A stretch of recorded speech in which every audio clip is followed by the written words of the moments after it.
evening. Welcome to another exciting show. Hey! And we've got the Right Honourable B of Fockham. I don't know if it's Right Honourable, but I changed it. Right Honourable, and you got the wrong Honourable, Eric of Fockham. Oh, it's exciting. Hey, by gum. Hey, by gum. Well, we got an exciting show. All kinds of, we got a show for this, that, and the other, and plenty of this and that.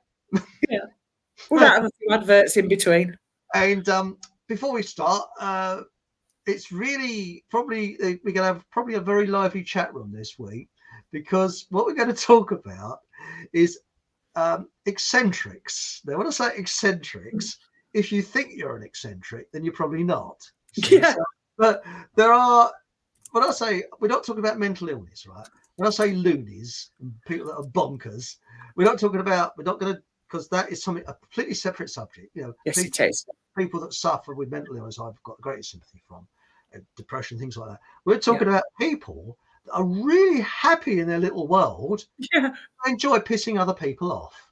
Yes. Yeah. They do things, shall we say, out of context. Like, for example, there was a program.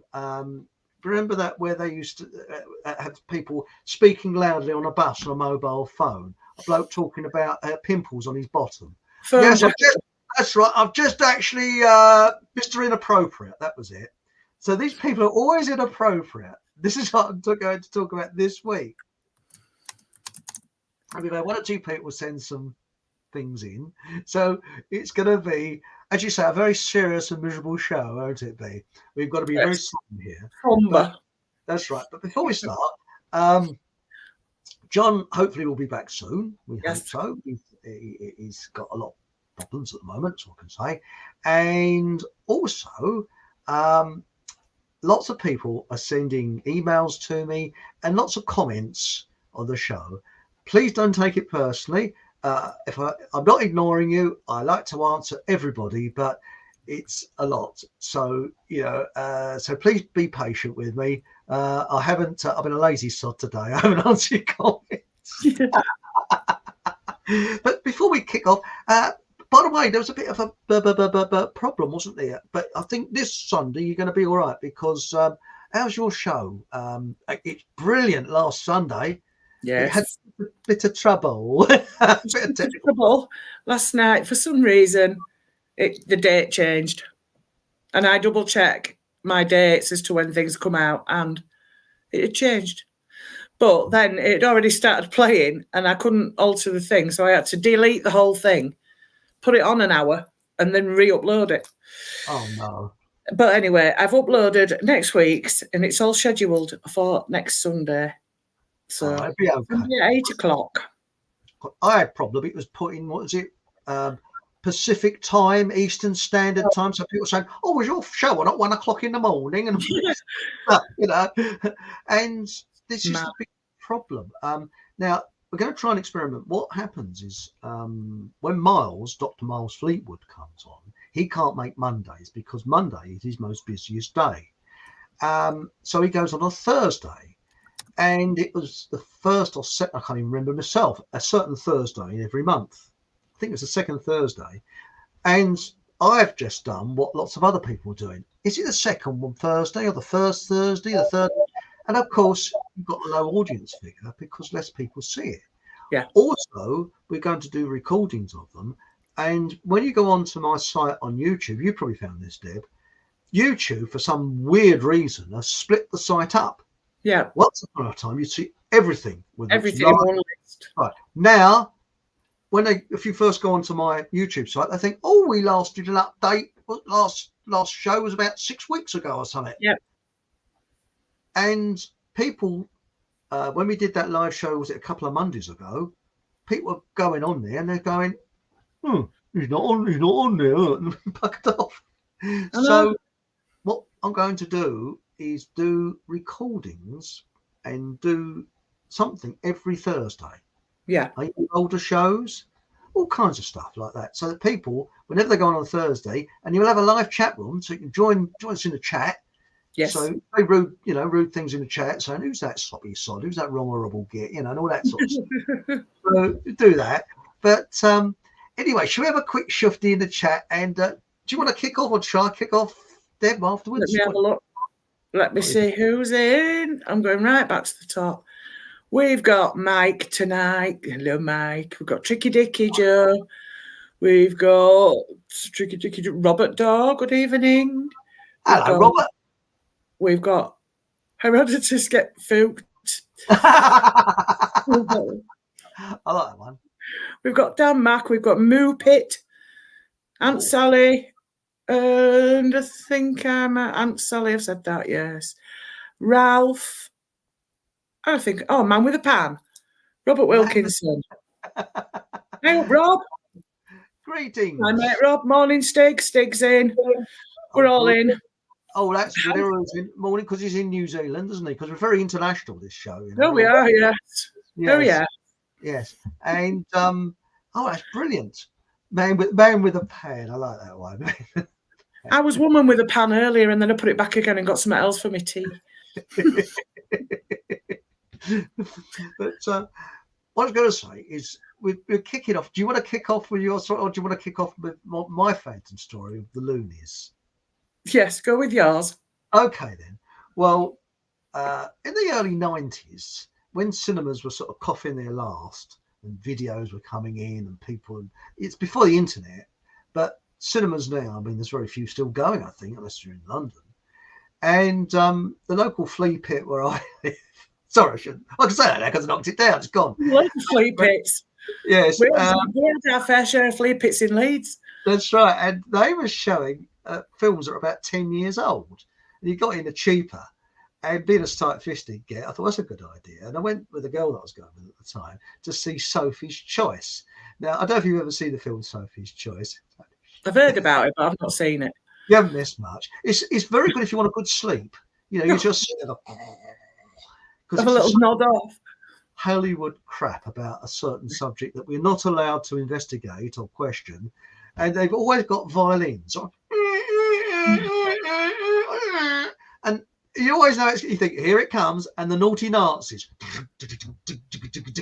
And I think that's why Germany lost, you see. That incessant drumming noise, drove them up the wall. You think everywhere they went, there's some bastard going. But you see, the Allies, they were clever. When we went along on our bombers, all they need is one violinist going. And then they had the retreat. The thing that we're not allowed to talk about, the H word, and they always had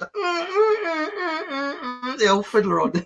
Anyway, on with the story, you see. So we went in there to see Sophie's Choice and Meryl Streep acting her socks off. And I mean, I can't stand Meryl Streep as a person, but I have to admit she's a very good actress. Yes, she is. She's one of very few actresses that can do an English accent perfectly. She's American.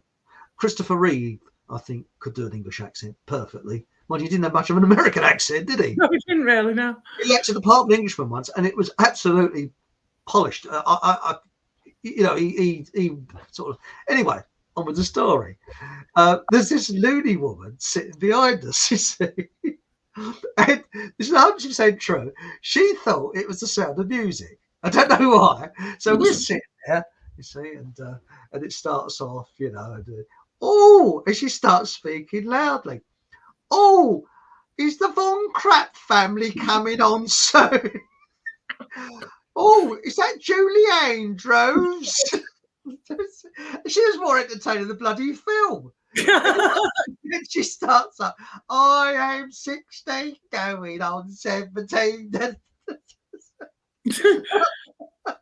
That's all you need in cinema, isn't it? Oh, it's brilliant. Suddenly the manager comes along and says, oh, what a rude young man, you know. So anyway, she goes quiet for a while and the rest of this crappy film goes, I'm sorry. Excuse my language, we were bored shitless watching this film, you know, it's the usual stuff, you know. Oh, look, there's another Nazi, you know. Oh, there's another one, you know. Anyway, so I'm not taking the mickey out of people who suffer, but Hollywood do lay it on a bit, don't they? Just slightly. Anyway, she starts up again. You know, I had the. Then she starts up with the King of Night. I had the farts all night. Sorry, I could have danced to it. Sorry, I always get that wrong. I used to love your Brinner. Really? Because he wasn't really bald. He used to shave his head. He wasn't really bald. I don't care. I still loved him. Yeah. There was something about him. I don't know what it was. Like a brooding, mind you, it just might have been the King and I, that. Because I didn't really like him in anything else. Oh, he's good in the Magnificent Seven, wasn't he? Oh, yeah. Yeah, I used to. Did he have hair in that one? I can't remember. No, I can't. Anyway. I can't remember. But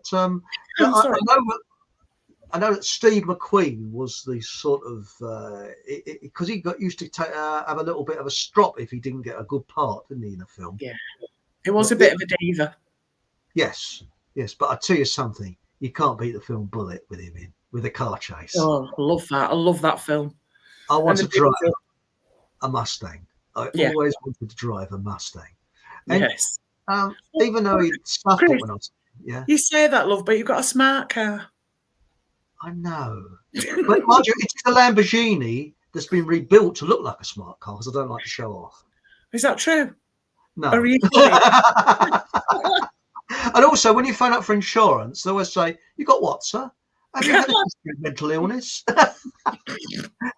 would you like a pointed hat and some false goofy teeth to just look the part when you're in the smart car?" Saying, "No, it's okay. I got that from my push bike, you know."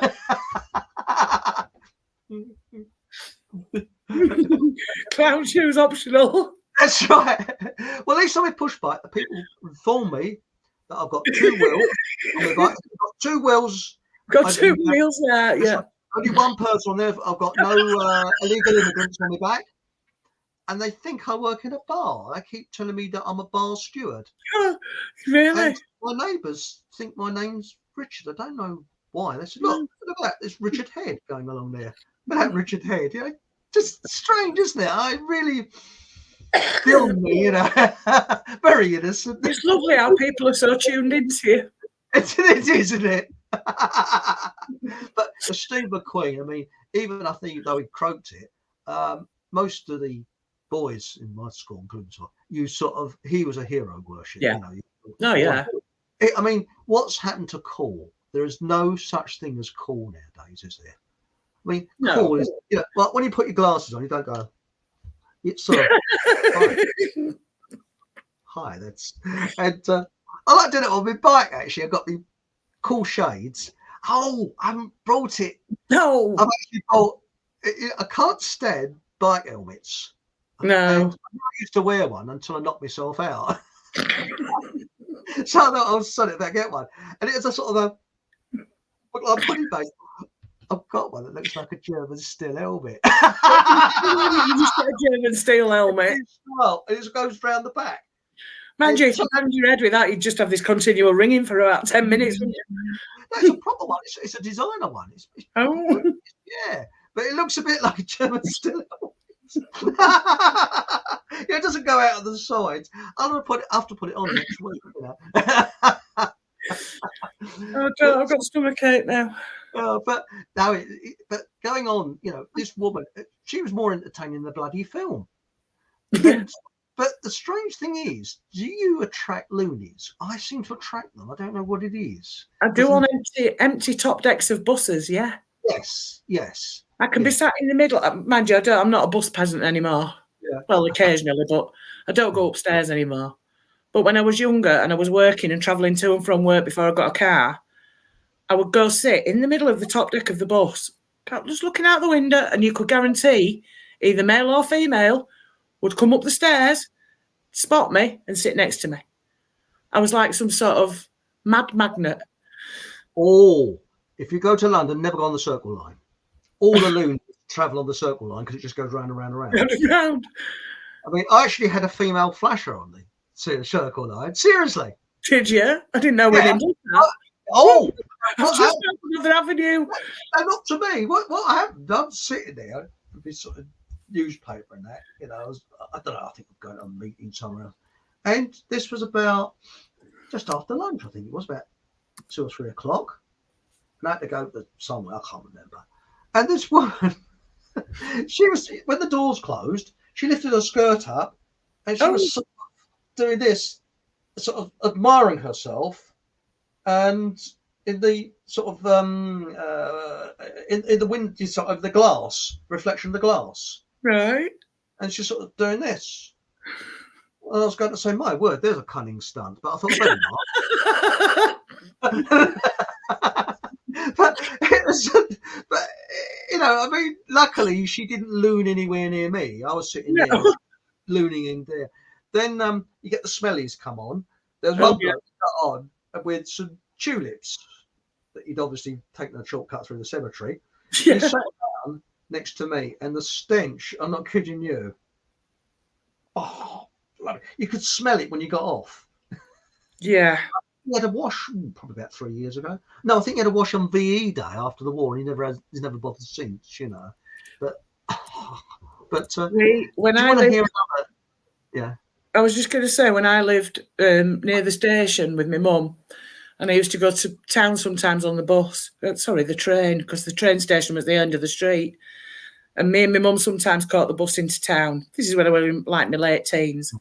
There was a bloke that got on, and he wore the full oilskin with the hat, the yellow jacket, the yellow trousers and wellies. And that man cleared a carriage. He'd get on, and everybody would rush off and get on the next carriage, because he just well, it's a wonder that there wasn't a big cloud around him, a load of flies. I mean, he was knocking on, but he wasn't old. Oh, bad. I told you about Tom the Pong. Have I ever told you about Tom the Pong? No. Oh, yeah, well, I didn't expect this one, but this is one out. There was I actually worked, because as people know, I was a contract bloke. I used to freelance in architecture, and there was a bloke where I used to work they called him Tom the Pong, and he had a personal odour problem. He lived with a girl that must have had no sense of smell whatsoever, and he used to cycle in from some shithole in London. This was just off of Great Portland Street in London. I won't say where, but it's quite a well-known company I was working for, and I better not say where, because people probably still know. Leave that bit. Yeah, we'll raise that bit. But anyway, it was very plush offices, and they treated their staff extremely well. So you had people that were bored shitless that worked on projects for this retail firm, shall we say, and they basically, put it bluntly, they skied. So they used to get contract blokes in, like yourself, to finish the project off, and then you'd be a scapegoat. Oh, the project wasn't done on time to go to site because these contract blokes, you know, and you know, and I mean, they used to have elections for the people. That's how this firm worked. And I went in, got in the lift one morning. The bloke said, "Excuse me, will you vote for me?" I said, "Sorry, mate, I don't live around here. You know, I don't live in London." No, for such. I said, "No, I'm freelance." He went, "Ugh," as if I got BO or something. Ugh, you know, mercenary. Ugh, one of these mercenary people. Ugh, you know. So anyway, on with the story. You see, I worked in this sort of office, one side of the stairs, and the other side of the stairs was another office, you see. And in the other office was Tom the Pong. He was right at the end, you see. And he used to cycle in from some shithole in London with an oily sort of t-shirt and a pair of old jeans, a pair of old trainers, and then walk in front of the secretary, drop his trousers, take his t-shirt off, all sweating, then put a tie, jacket, shirt, because he was bloody contract as well. So he wore a smart jacket and a pair of Levi's and cowboy boots. That was the style, you see. So he put his I don't think he had cowboy boots. He was too blatant stingy to buy them. Anyway. Yeah. And the reason you did that is when a rep walked in, they'd look underneath, they'd look at the drawing boards, and when they saw someone with Levi's and cowboy boots, they were the ones that were treated well, because they knew you was going to do about umpteen projects. You do more projects in a year than most people do in their leading lifetime. So they were friendly with you because they knew they're going to get more work because you had introduced them to other projects, you see. So that's the reason you did it. That's one of the reasons, you see. Anyway, on with the story. But they never came to him. I wonder why. Anyway, Tom the Pong, he must have had friends in high places. That's how he kept his job there. Anyway, on with the story. He got into the lift with me one morning and almost flaked out. It was a sort of those damp September mornings where it's warm and damp. Yeah.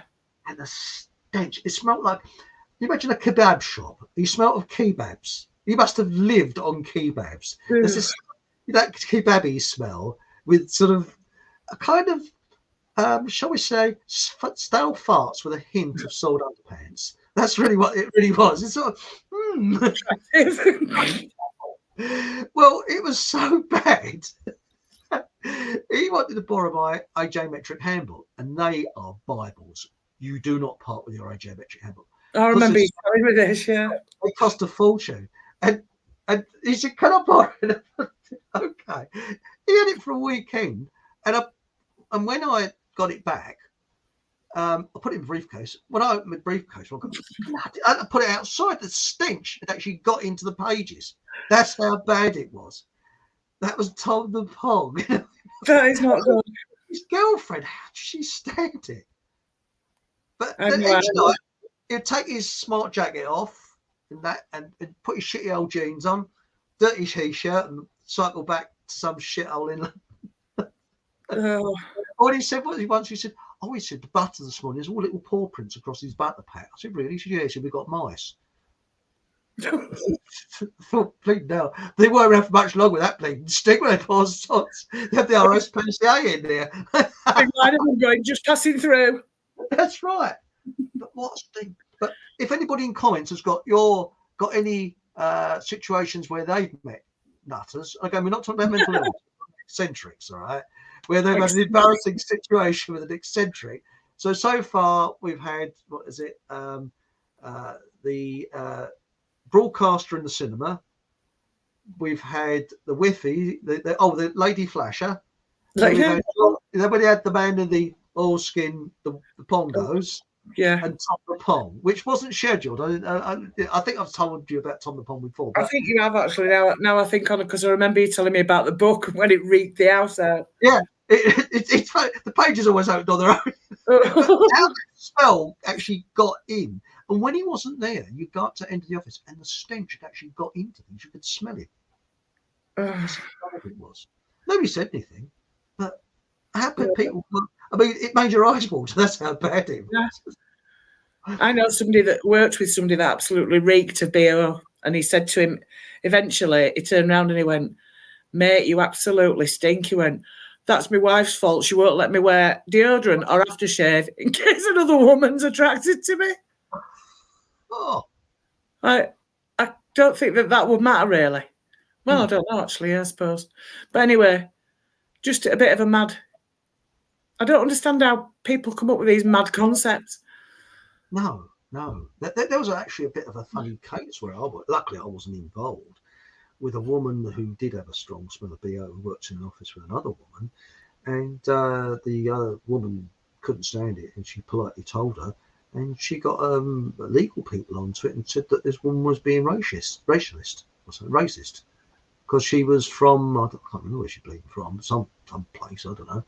But no, it's not being racist, just got bleeding pongy armpits. That's all. There she is, she stinks.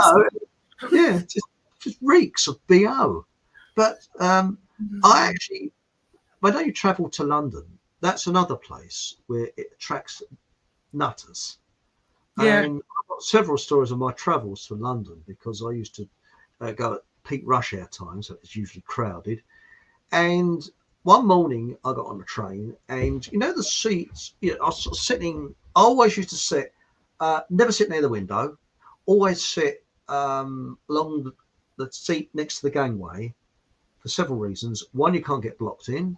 Yeah. And two, be first off when the train gets in the station, you see. So, there's advantages there. And also, if someone with bad BO sits next to you, you can move to another seat very easily. Yeah. If you're blocked, so anyway, I was sitting there one morning, and I used to, in the mornings, I was writing a book, Actually, I found it the other day. Ambio. I've never had it printed. The Association of Master Bovine Excrement Observers. Right. And about bullshit, because I think it should be a recognised art form. You know, Yeah. so it's not bullshit. You go, yes, and you act like an art critic. Yes, Yes, you know. yes. Anyway, sometimes I would, sometimes I wouldn't. I think it must have been a cold, wet Monday morning, so I just sat gazing out the window. And in the evenings, I believe between you and I used to buy the Evening Standard and do the crossword in it. No news in it, it's like shit, you know. But I used to buy a newspaper. That's before they got really corrupted. But anyway, on with the story. I'm sitting, gazing out the window, sort of, sitting on this sort of miserable Monday morning, you know, bloody week ahead, you know. And this, how can I put this? All right, I think she was Greek or Italian. Girl got on, and she was plump, big fat legs, and a moustache that most men would be envious of, and a skirt that just about covered any embarrassment.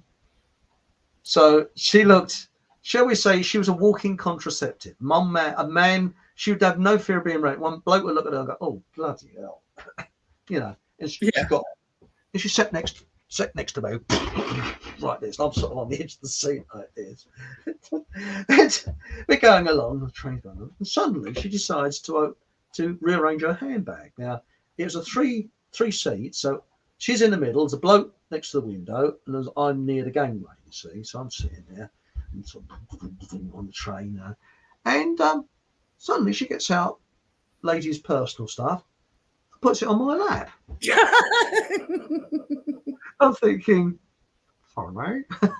So I'm still sitting there. Then she gets out, I don't know, loads of other stuff, nail polish, and she's using the laps of the bloke next to her that side, me, as a sort of place to rearrange her handbag. And I thought, well, if I say something, she's obviously a nutter, so it'll start. So I'll just sit there, be very English, and I'm very shy. I'm very quiet in situations. I don't want to, and I like to blend into the background. Yeah.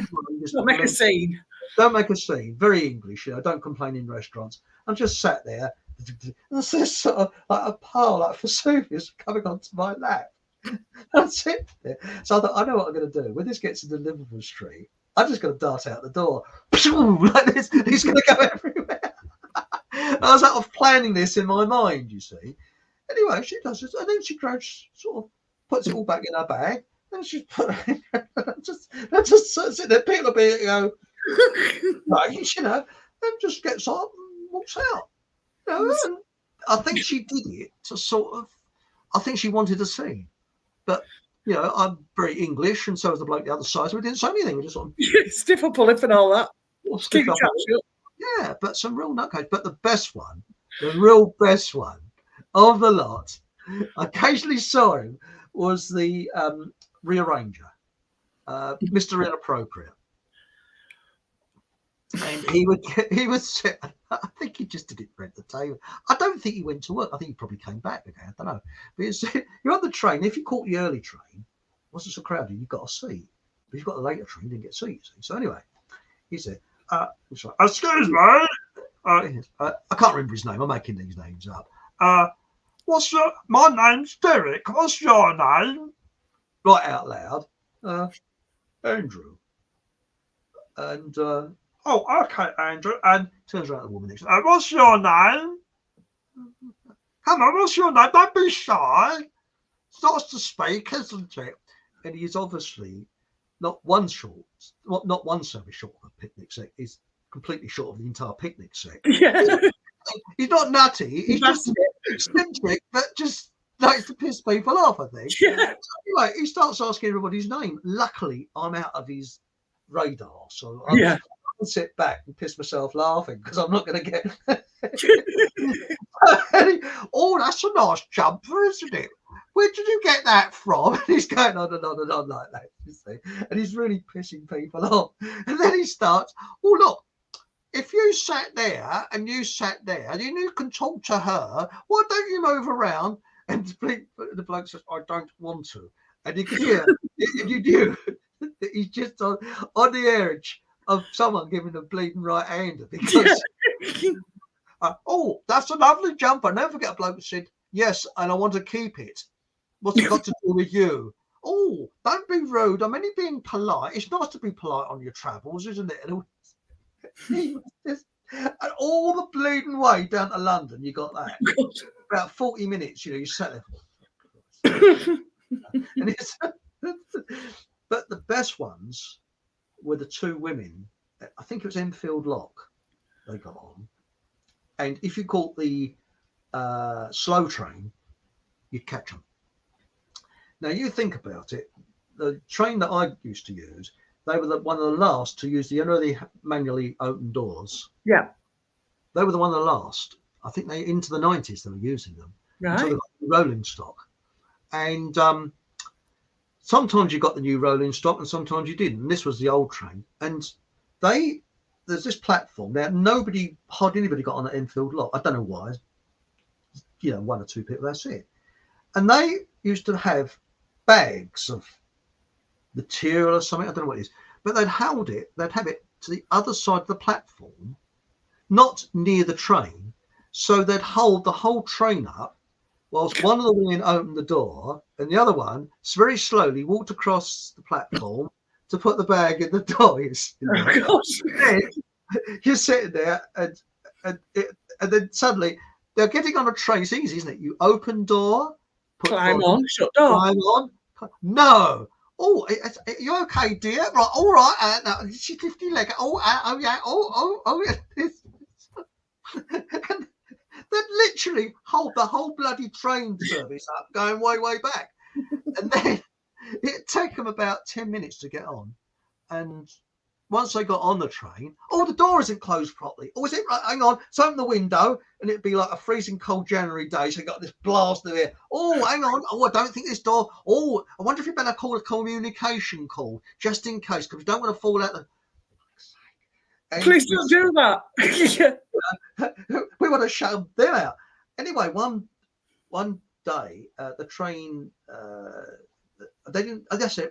They did pull the communication call once, and the guard came through and said, "What's wrong?" Oh, this door's not closed properly, and they carried on and all that.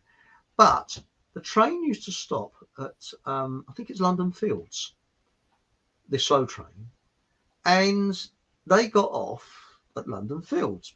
Very few people got off there. In fact, nobody got off there apart from them.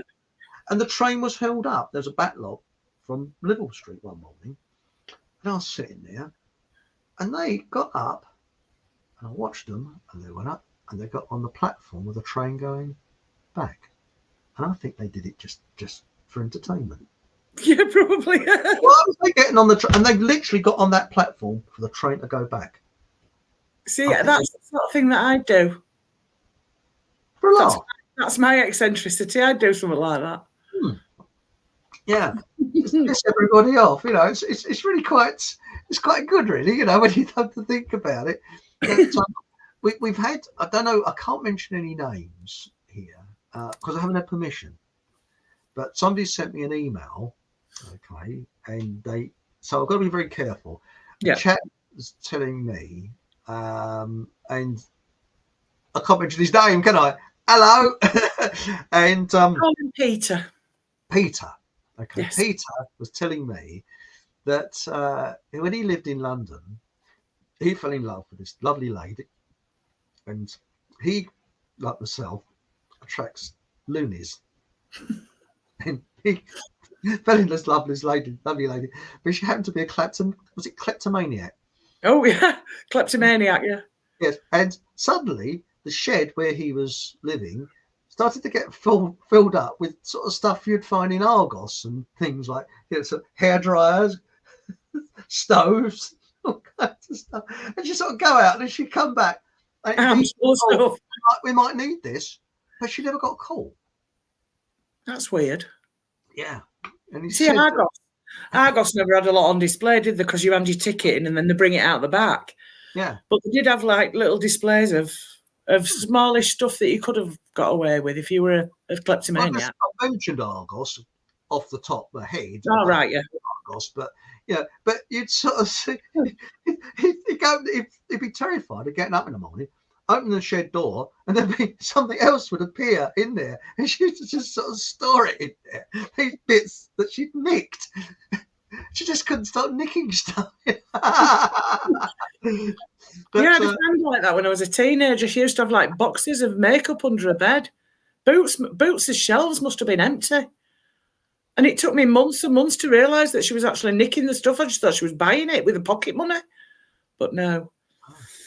I spoke to my friend about it a few years ago, and I said, she used to just go every time she went into town, she used to go nick a load of stuff. My mate went, oh, yeah, I knew about that. Okay. Anyway, shall we have a quick look in chat to see if any is, I like this, was it Tinkleton you said, was it smelliest? No, smelliest. Like Smelly. You're not racist, you're smelliest. You're smelliest. Yes, I'm a smelliest. But they really are. Oh, by the way, before people ask, Andrew Johnson will be coming back soon. Oh, yeah. Last week's show was fantastic. I really enjoyed that. So do I. And we all got on really well. I mean, it really gelled, didn't it? You know. I could have listened to him for another 2 hours. Yeah. Well, actually, we're thinking might do a 9/11 one, because I thought it had been milked too much 9/11, but maybe not. I know it's you know, it's but yeah, he has a range of subjects which are really very, very interesting. Yeah, it does. I did get a lot of response about the what is it, the lunar module made of sellotape and duct tape and tin foil. Just showed on a few toilet rolls, a bit of bacon foil. You know, I mean, come on. It's very Blue Peter when you look at it, isn't it? Oh, well, I wish I'd have taken a picture. I'm not sure we could take some. They have to take pictures. Probably not allowed, because people might what is it, investigate. That's right. But it's like the command module, rows and rows of switches in the ceiling, doing what? Exactly. That just sort of screwed them up. But what I like is the first aid case on the piss. If somebody just sort of go, just screw that and put sugar in, put it on. Literally on the piss, and somebody by hand had painted Red Cross. It was the pits. Yeah. Last week I wanted to mention to Andrew about the suits, because weren't the suits air cooled or something? There was something about, is it liquid cooled? There was something about the suits, so that if they landed on the surface of the moon, depending on what time of day it was, they were either going to boil to death or freeze to death. That's right, yeah. Couldn't have done it. Because Andrew took a picture, didn't he? This was on Richard D. Hall. He stuck it in his oven. This is the height of the moon. It just went. Yeah. It's so bloody ridiculous. But yeah, it's 200 odd degrees or something. But I mean, supposing you inside there, you needed to have a lawyer's writ. I mean, you couldn't have sit on a car. You've got three blokes in this confined area, and someone has the touch of the doily carts. I mean, that's not going to be good, is it? That's bloody hell. Which leads me on for more toilet humour. Oh God! I can say this because I don't need an excuse. This is a real foul. So if the vicar's round looking at this, you know, don't.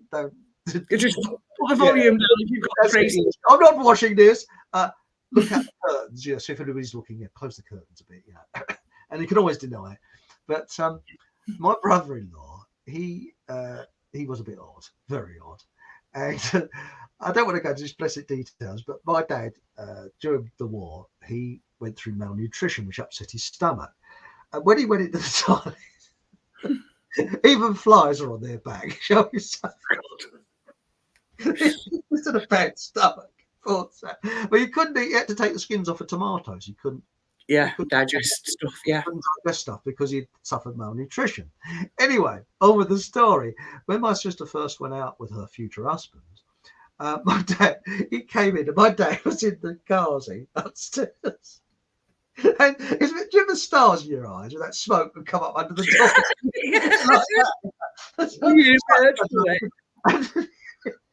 So it's a kind of sweet bomb. So anyway, my brother-in-law was like this. My word, what's that terrible smell? So my mum went all shades of the. I was only about, I don't know, 15 or 14 at the time. She went bright red. And she went, oh, I think I had a little poo-poo. Well, by that time, we had the flush and the dog. and as he looked at it, the smell just went whoop down the stairs.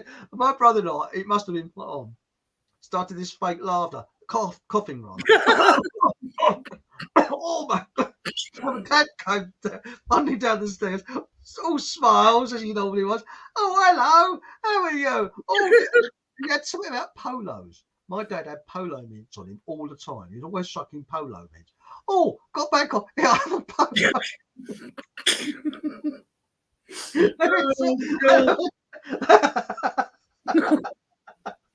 But he was put. I think my brother was putting the coughing on, you know.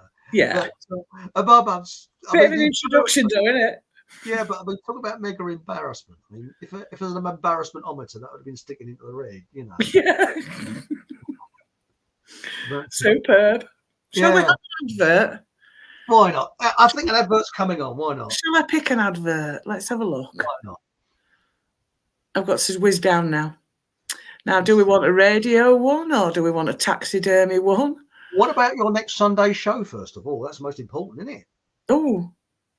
We got I've got an advert for my channel. I thought you did. My channel.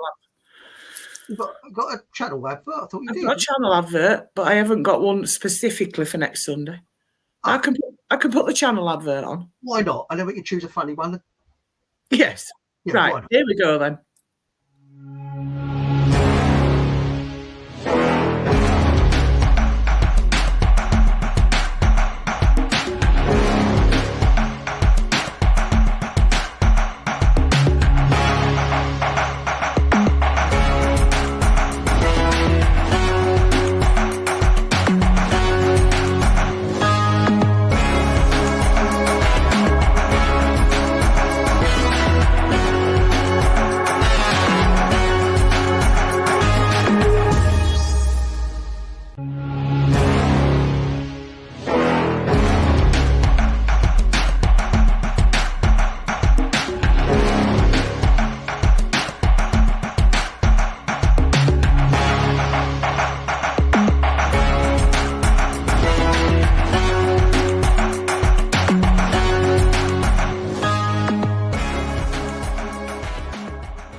Brilliant.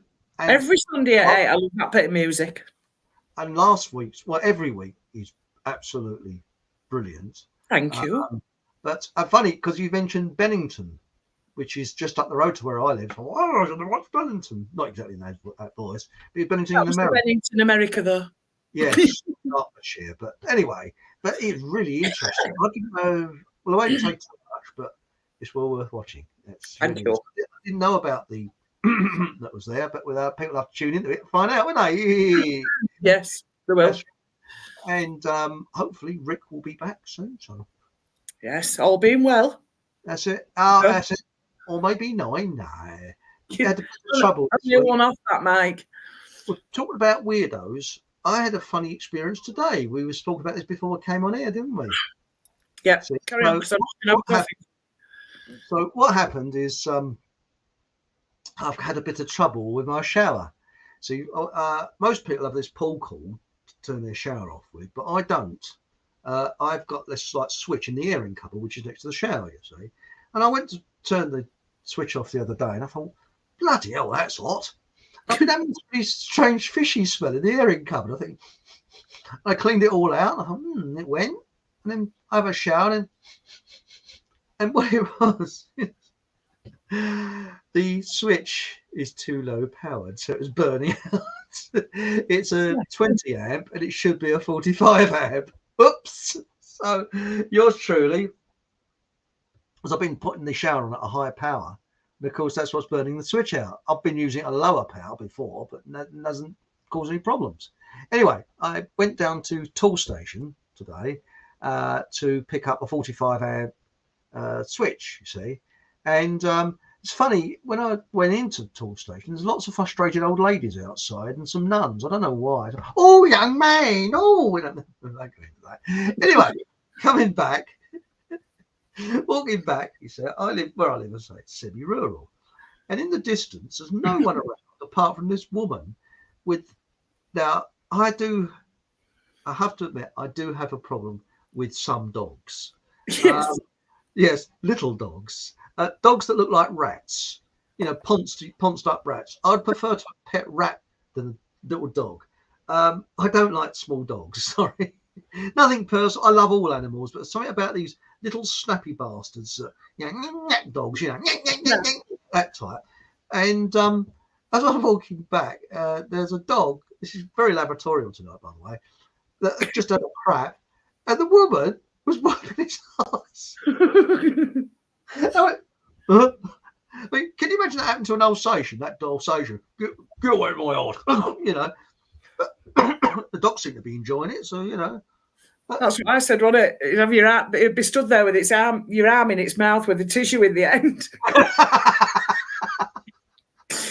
That'll teach you to like my ass. Yeah, but this little bastard, snappy little bastard was there. But I don't think she's worried about picking the dog shit up. I think she's more worried about wiping his arse. It's the push thing with the little dogs as well. They've got legs. Yes. Walk. We had a Westie when I was a kid. Obviously, they're kind of like a bit bigger. Oh, but I mean, right. he could be a nasty little bar steward. Yeah. But he walked on a lead. There was no carrying him about or pushing him around. He walked because he had 4 legs. Yes. Well, Mike says small dogs have small person syndrome. I think you might be right there, Mike. Well, I'm a cat person. I like cats, so I prefer cats. They're more clean, and they're more loving, I think. Well, dogs, they're sort of, but when you're they're not asleep. Dogs. I mean, what gets me? A dog licks its bum and then it comes and licks your face. Yeah, cats don't lick your face. No. Well, some cats do actually, but Bob doesn't. No. I'd rather he didn't anyway. Well, he's a sort of a cat. Is a cat's cat, isn't he? He's sort of, He's a proper boy cat. Yeah. You should have seen him running up the garden tonight. We've had like really high winds and torrential rain. And he went out and it's been coming on and off and he started up again. And I did a countdown from 7 and I got to 2 and he kept hurtling around the tree at the bottom of the garden and running up the garden in his tummy because they have that pad of like, it's a protection thing. Mm-hmm. So they've got like a bit of swingy tummy and it was like swinging from side to side as he's running. But Bob's asleep on the settee, Mike. The thing is, with cats, has he brought his little trophies in? It does, but it brings them in alive. Do you know why they get things? Yeah, but do you know why they actually do that? Yeah, because you can't hunt. Yeah, they're trying to teach you to hunt.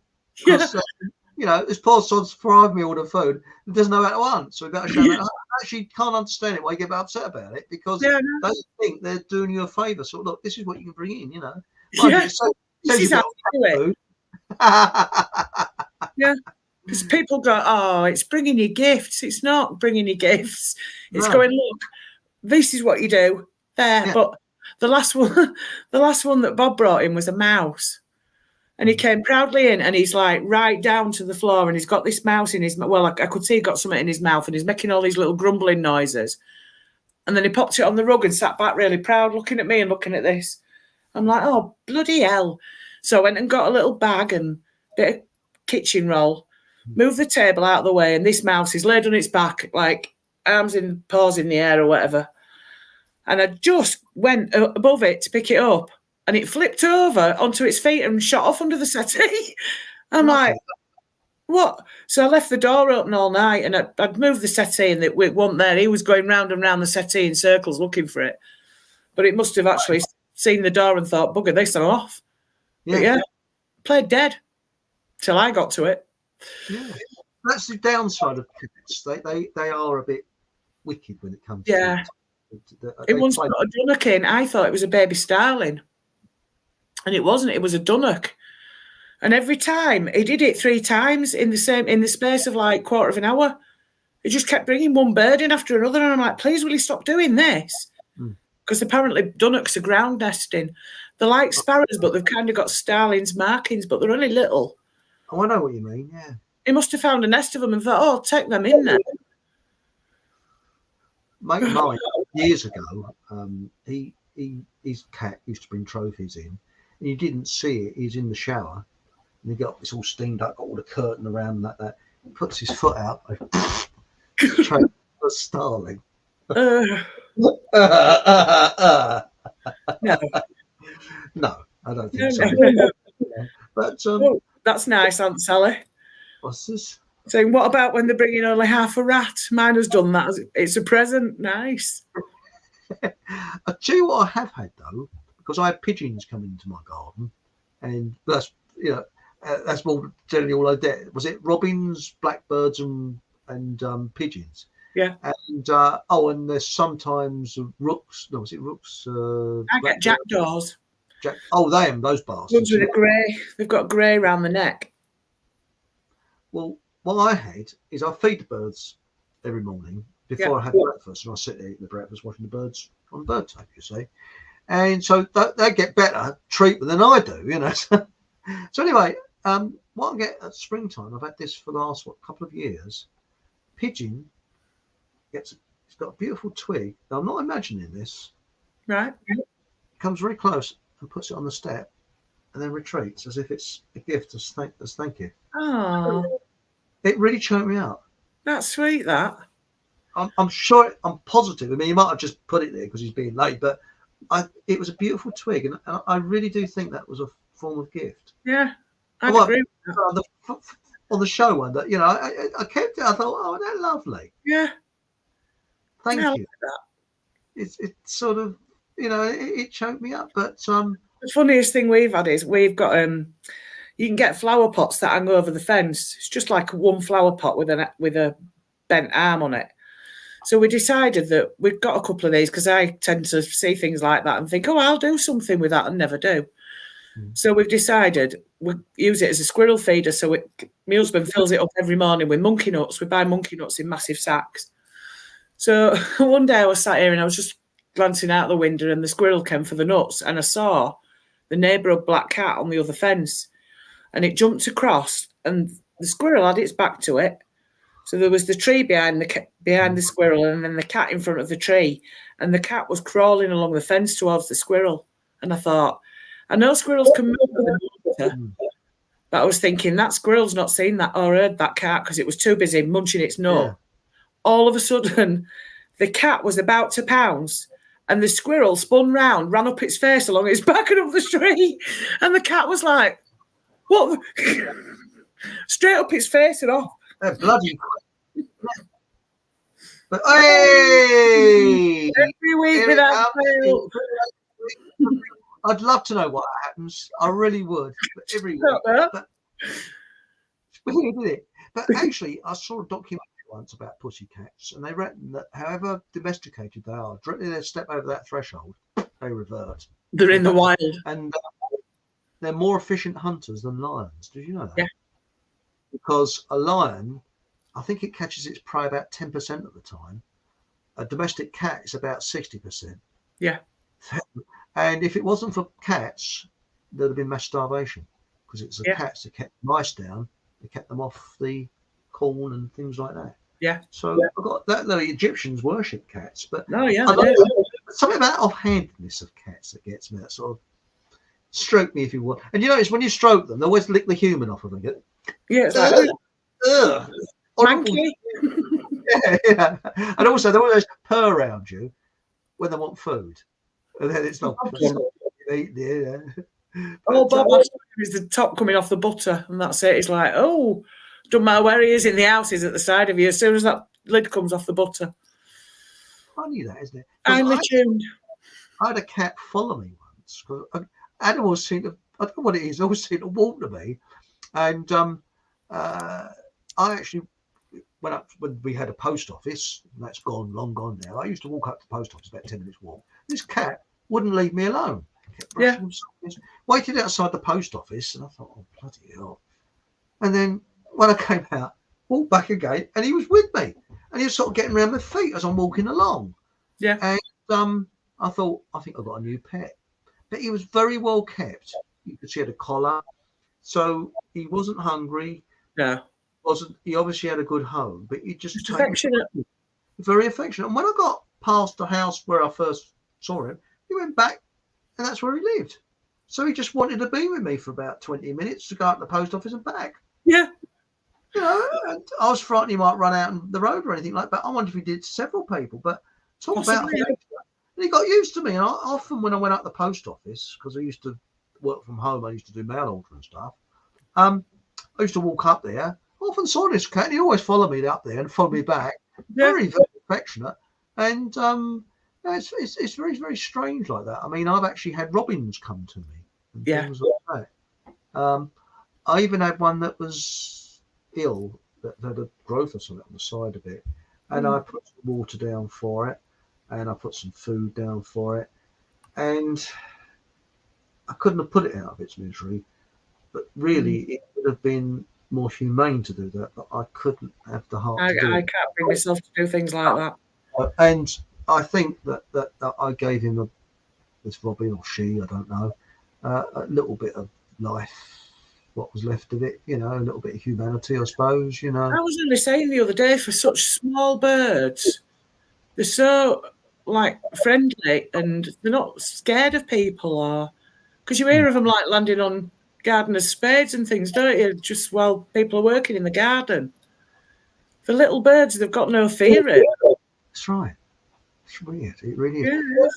It's a bit like they have got fear, because if they didn't, you think you'd be mobbed by them, wouldn't you, as you're going out? So, you know, but what gets me is that they always wait.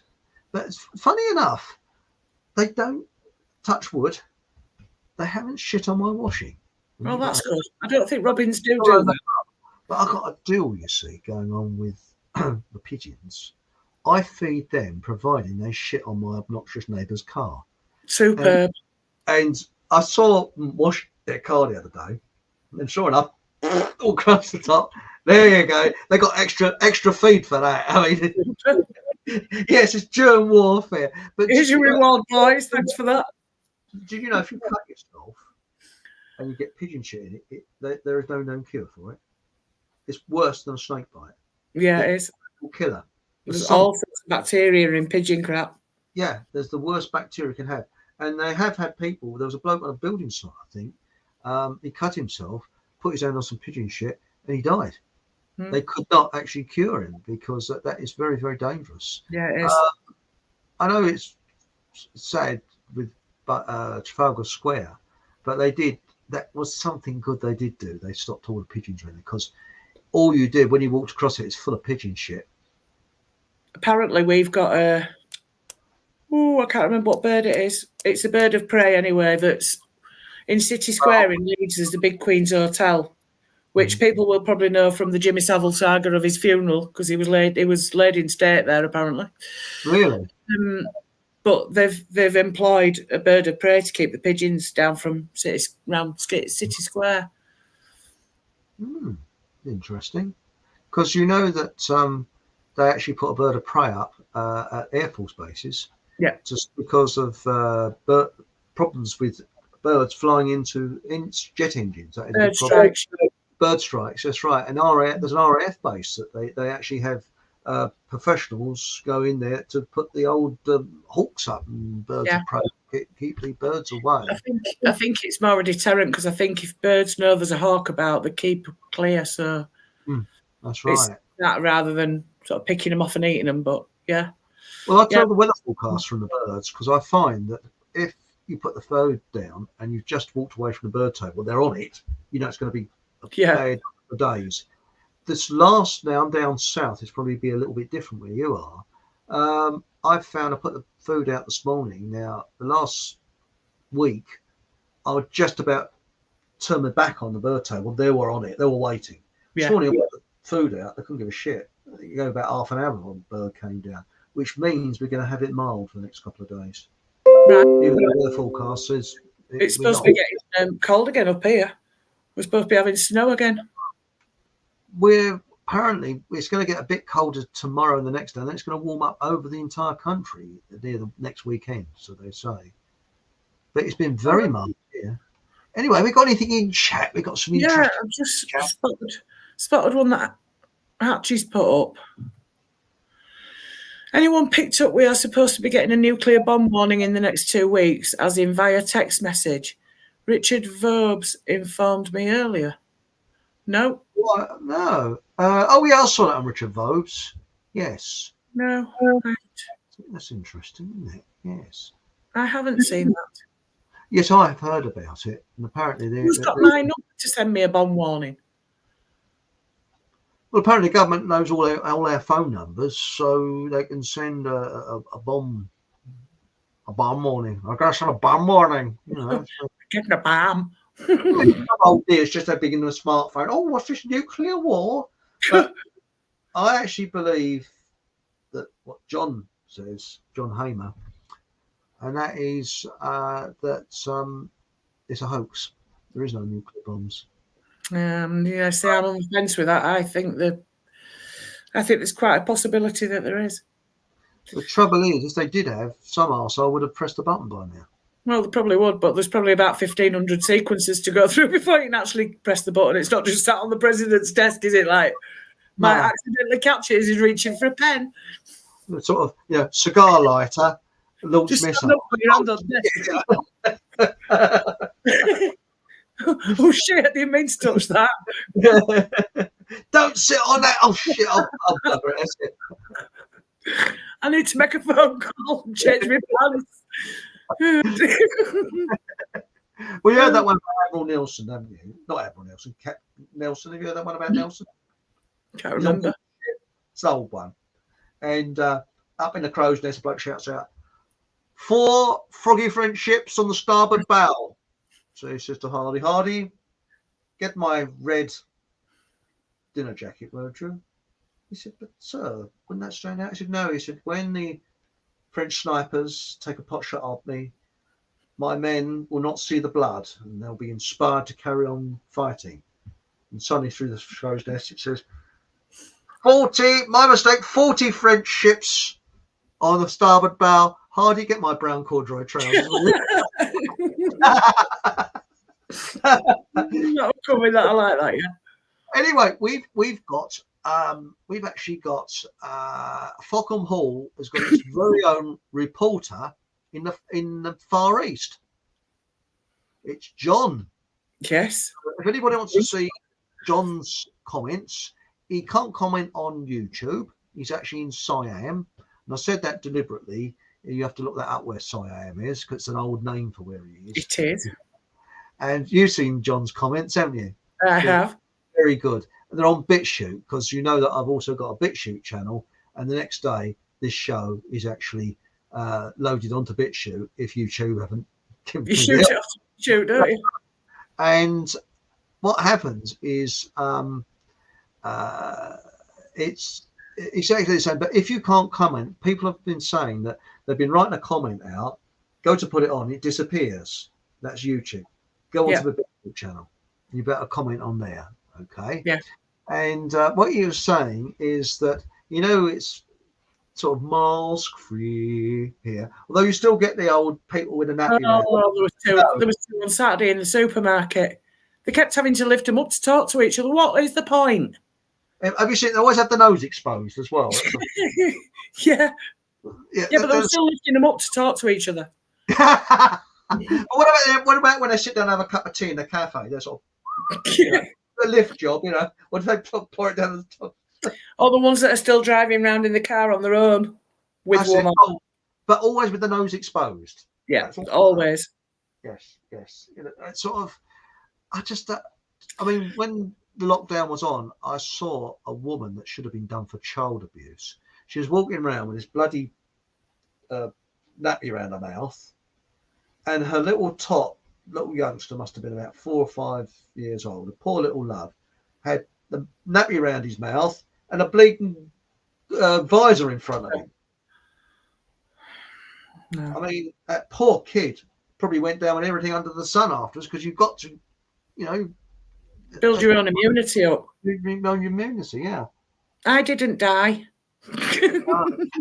Well, nor did I. And That's to stop them licking the windows. But no, actually, John was saying that in Siam, they're still walking around with their mouth nappies on, and he's getting fed up with not seeing human faces looking at him. And this is what got me. I mean, that really got me. Where you went out. Now, I was the only one. I didn't wear a mask at all. No. I refused to wear one, and I got pissed. Yeah, all right, I'll be rude about it. I got pissed off with security blokes coming up to me. And I used to make that. Yeah, and I went. Sorry, I'm always in Tool Station buying bits and bobs. I think it's meeting the nuns outside that it's a bit of a turn on, you know. The frustrated old ladies. Oh, hello, young man. Oh, it did make me think of Screwfix. As I said to you, I've stood outside Screwfix for many an hour and nothing's ever happened. Well, I joined the dating agency, and I have to admit, I did find the ratchet screwdriver a bit raunchy. But apart from that, no, I didn't really do anything for me. You know? But the main point is, did you get your Switch? Yes, I got my Switch. Got my 45-ounce Switch. But the trouble is the bloke who sold it to me couldn't speak English very well. So what happened? I went in there. I said, "I'm not this Russian number, please." He went, "Oh, you can do kind of love water." Pardon? I hold of water. Yes, I didn't know what he's talking about, and he buggered off. I thought, well, if he comes back with a sanitary, what do you call it, a sanitary basin or something, then I know I've ordered the wrong thing. So anyway, he came back with a Switch, and yeah, that's all right. And I ordered a few other bits and bobs, and he went again. Yes.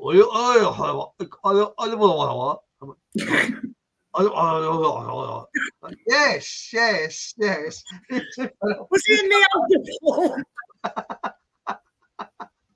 I always imagine them to sound like that. Yeah, but actually, their catalogues have got really small now because I got one last year. It's shrunk by about a quarter. Mm. Yeah, I'm quite surprised at that because I think though, Chris, that's because a lot of stuff's online now. You can just go online and scroll through everything. So I think that's why they're cutting the catalogue size. They'll do away with the catalogues and say, I think it's Argos that they've done away with catalogues now. Have they? I know that Wix have. They did it a long time ago. Yeah. I think Wix owns Tool Station. Yeah, you're right about that, yeah. Wix is Tool Station. Sorry, Wix is Tool Station. And B&Q is Screwfix. Screwfix, yeah. They're all linked. Because I know that Boots is part of Halfords. Is it? Yes. Well, it was. It is. The chemist Boots. Chemist Boots, yeah. They're all part of a big consortium. Whether they still are, I don't know. But I know as of a couple of years ago, they were part of Halfords. How does that fit in with car stuff? God knows. But I actually find, I've actually got, when I bought my insurance off of confused.com, I don't get any bloody commission for saying that as well. I've got a token for Halfords, but I don't know where to spend it on. Because, if I want to part from my car, if it's from my smart car, so that's too old. You have to go to another. I actually get it from a motor factor place. It could make your own, really. Yeah, and really, I was sort of looking around. I might buy some inner tubes in there or something. I don't know. Yeah. It's a bit like gift tokens for Marks and Spencers. It's very difficult to know what to spend in Marks and Spencers, and you can't spend food. So, Oops, wrong one. Aunt Sally says, to be honest, catalogues were just clutter. Yes, they were. Yes. But I did like to get my hands on a what is it? Argos catalogue. Yes, I used to like Argos catalogue. Yeah. There you go. You see, Stig's a mechanic, and he's giving you some tips there. Readily available for my smart car. Has the smart car infection reached New Zealand then? Are they infected by smart cars then as well? And do they wear the pointed hat and the goofy teeth? The clown shoes? Well, I thought it was a good idea at the time. But I must verify Stig, so I don't think he'll have been looking out for him. No, because they now, if you buy a smart car now, they give you free psychiatric treatment as well. You want to buy what, sir? Warranty. How old are you? We're going for a difficult time, are you? I'll tell you what gets me, these noddy electric cars. Oh, Me right off. They're ugly. And what's getting me, they're seeing like these Victorian vehicles, people going, these electric, it can do up to 40 miles. Wow. yeah. Woo-hoo. Sorry, I've gone dim. And what I'm just plugging in. I was watching today, I mean, I walked a long way today, the amount of Teslas that's around. Now, if I was a multi-billionaire, I would not have an electric car. I never got to buy a Tesla. Really? Yeah, because I couldn't hear it. Oh, yes. I looked both ways and I went to cross the road and it came out behind a car and I never heard it. Well, I think interesting to find out how many people do actually get hit by electric cars, because I think they're dangerous. I think they're dangerous. And also, look at the electromagnetism inside. That's not very safe. I don't want to sit inside an electromagnetic environment. But I will we might not have any other choice than to get a bloody walk. Or get another push bike. That's right, Steve. Biggest con going. They are. But I saw a car, it was on Facebook, I think it was. It was a hydrogen car built in America. Bloody hell, I wouldn't mind one of them. Yeah. Oh, it was, like Tesla's a glorified milk float. Yeah. But what, have you seen that? Together? Yeah, you had to go to Grimsby, and I think it was something like 100 miles or something. It normally take him in a petrol car. I can't remember how long it would take him, but it probably take him a couple of hours. And it took him all day to get there because he had to recharge it. Yeah. And recharge it coming back. And this thing is going on the motorway very slowly because it's reserving all the little bits of power it's got. And he said, I hope it doesn't rain because that's going to use more power. Yeah. I mean, to work out what you can put on and what you can't. The thing with it, Mike's just said something similar to what I was going to say. They go on about how environmentally friendly these electric cars are, but where are they getting the electric from to charge them? And also, the lithium in batteries, they have bloody great lithium mines in Africa. The poor little sort of digging the lithium out. Yeah. It's like what I said, it's agenda science and real science. This is gender science, where scientists are paid to snuggle up to the agenda. Because to me, nobody wants pollution, but that doesn't matter, But these electric bonkers cars. Why can't they make, like, when I was in my early teens, I had a push bike and it had a light on the front and it was dynamo operated. So when you were going, the light was on. When you stopped, the light was off. I suppose. Why can't they have why can't somebody come up with something that's they go on about these self-charging hybrids, but I don't think they're quite the same. You're still going to have to charge them up at some point to boost your battery or whatever. Well, there was a Nissan Leaf for sale a couple of years ago. Very cheap it was. I thought, that's funny. And the reason why its range was 60 miles. Right. And to replace the battery would cost more than the car's worth. I think about £17,000 to replace the battery. It's absolutely ridiculous. Oh, it's bonkers. And the way they spontaneously combust as well. When think of it, though, you make friends whilst it keeps you warm. That fire, when it's cold. You've got these sort of advantages. Like you say, you make new friends while they're all stood round laughing at your car. That's right. And you can take some potatoes with you and put some jacket potatoes on there. Roast your chestnuts. That's it. What more could you want? But no, what gets me, though, is the design of this crap that they're bringing out. Because when you look at cars from, for example, you look at these old films, the 60s, where you've got these beautiful American cars with these bloody great wings on them. Yeah. I mean, that was a car. I mean, look at what Steve McQueen drove, that Mustang. That was a proper car. Oh, bloody yeah. Engine, none of this kind of, oh, God. And and that fire ain't going out in a hurry. No, right? No, it's not. No, but what? Seriously though, Deb, what's happened to cool? There is no cool now, where people used to be a bit cool. Hi, there was always one cool dude in the neighbourhood, wasn't there? Where you'd like, well, he's really cool, him, yeah. Now no, there isn't. Well, that's right. I mean, it's like, all right, let's look at cycling. Now, I like going, to me, I don't go down a gym or anything like that. My exercise comes from a bike or walking. That's Yeah. what I like. A bit of yoga or whatever. Not yoga. And what gets me is that you can still be a bit cool, even though I've got the false goofy teeth and the pointed hat. You know? Yeah. I'll have to show that crash helmet. You will next week. It really does look like a chest. Because I mean, I don't like psycho horror. It's a bit like having a jar of jelly on your head. Do you put it on now and think you feel like you could invade Poland? Yeah, I could actually. I'm thinking of putting some SS stripes on the side. Just for a swastika on the back. I better not cycle around a certain area. We're talking about Bethnal Green. No. But no, it's funny that though. But you know, you can still be a bit cool. You know, you can have some cool shades and things like that. But things are not cool anymore. I mean, I looked around this posh bike shop the other week.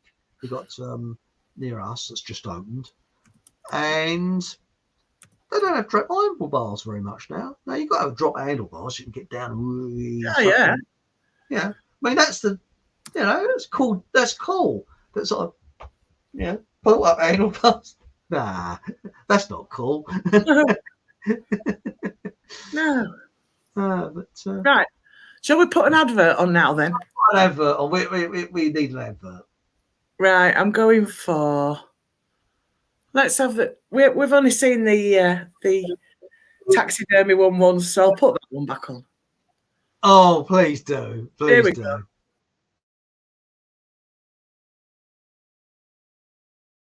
Hello. Here in Fockham, we're proud to announce the opening of our English branch of Stuffed. No longer do you have to package up your beloved pet, animal, or indeed roadkill and send it halfway across the world. No, we have a shop. Conveniently just round the corner from Blair's Cottage Cafe. Come in and browse the beautiful pets and animals we've lovingly reanimated for our trusted clients. Read the very moving testimonies in our guest book as you come and sit in our peaceful lounge area next to the air freshener. Their words of praise and admiration will guide you in the knowledge that you've come to the right place to get stuffed. Then select a pose for your chosen animal and let our skilled team take on the work. And don't worry if you don't have the full animal. We will do our best to make it look its best. Even if you only have the back end, we'll make it your back end. So come to Stuffed. You know it's the right choice.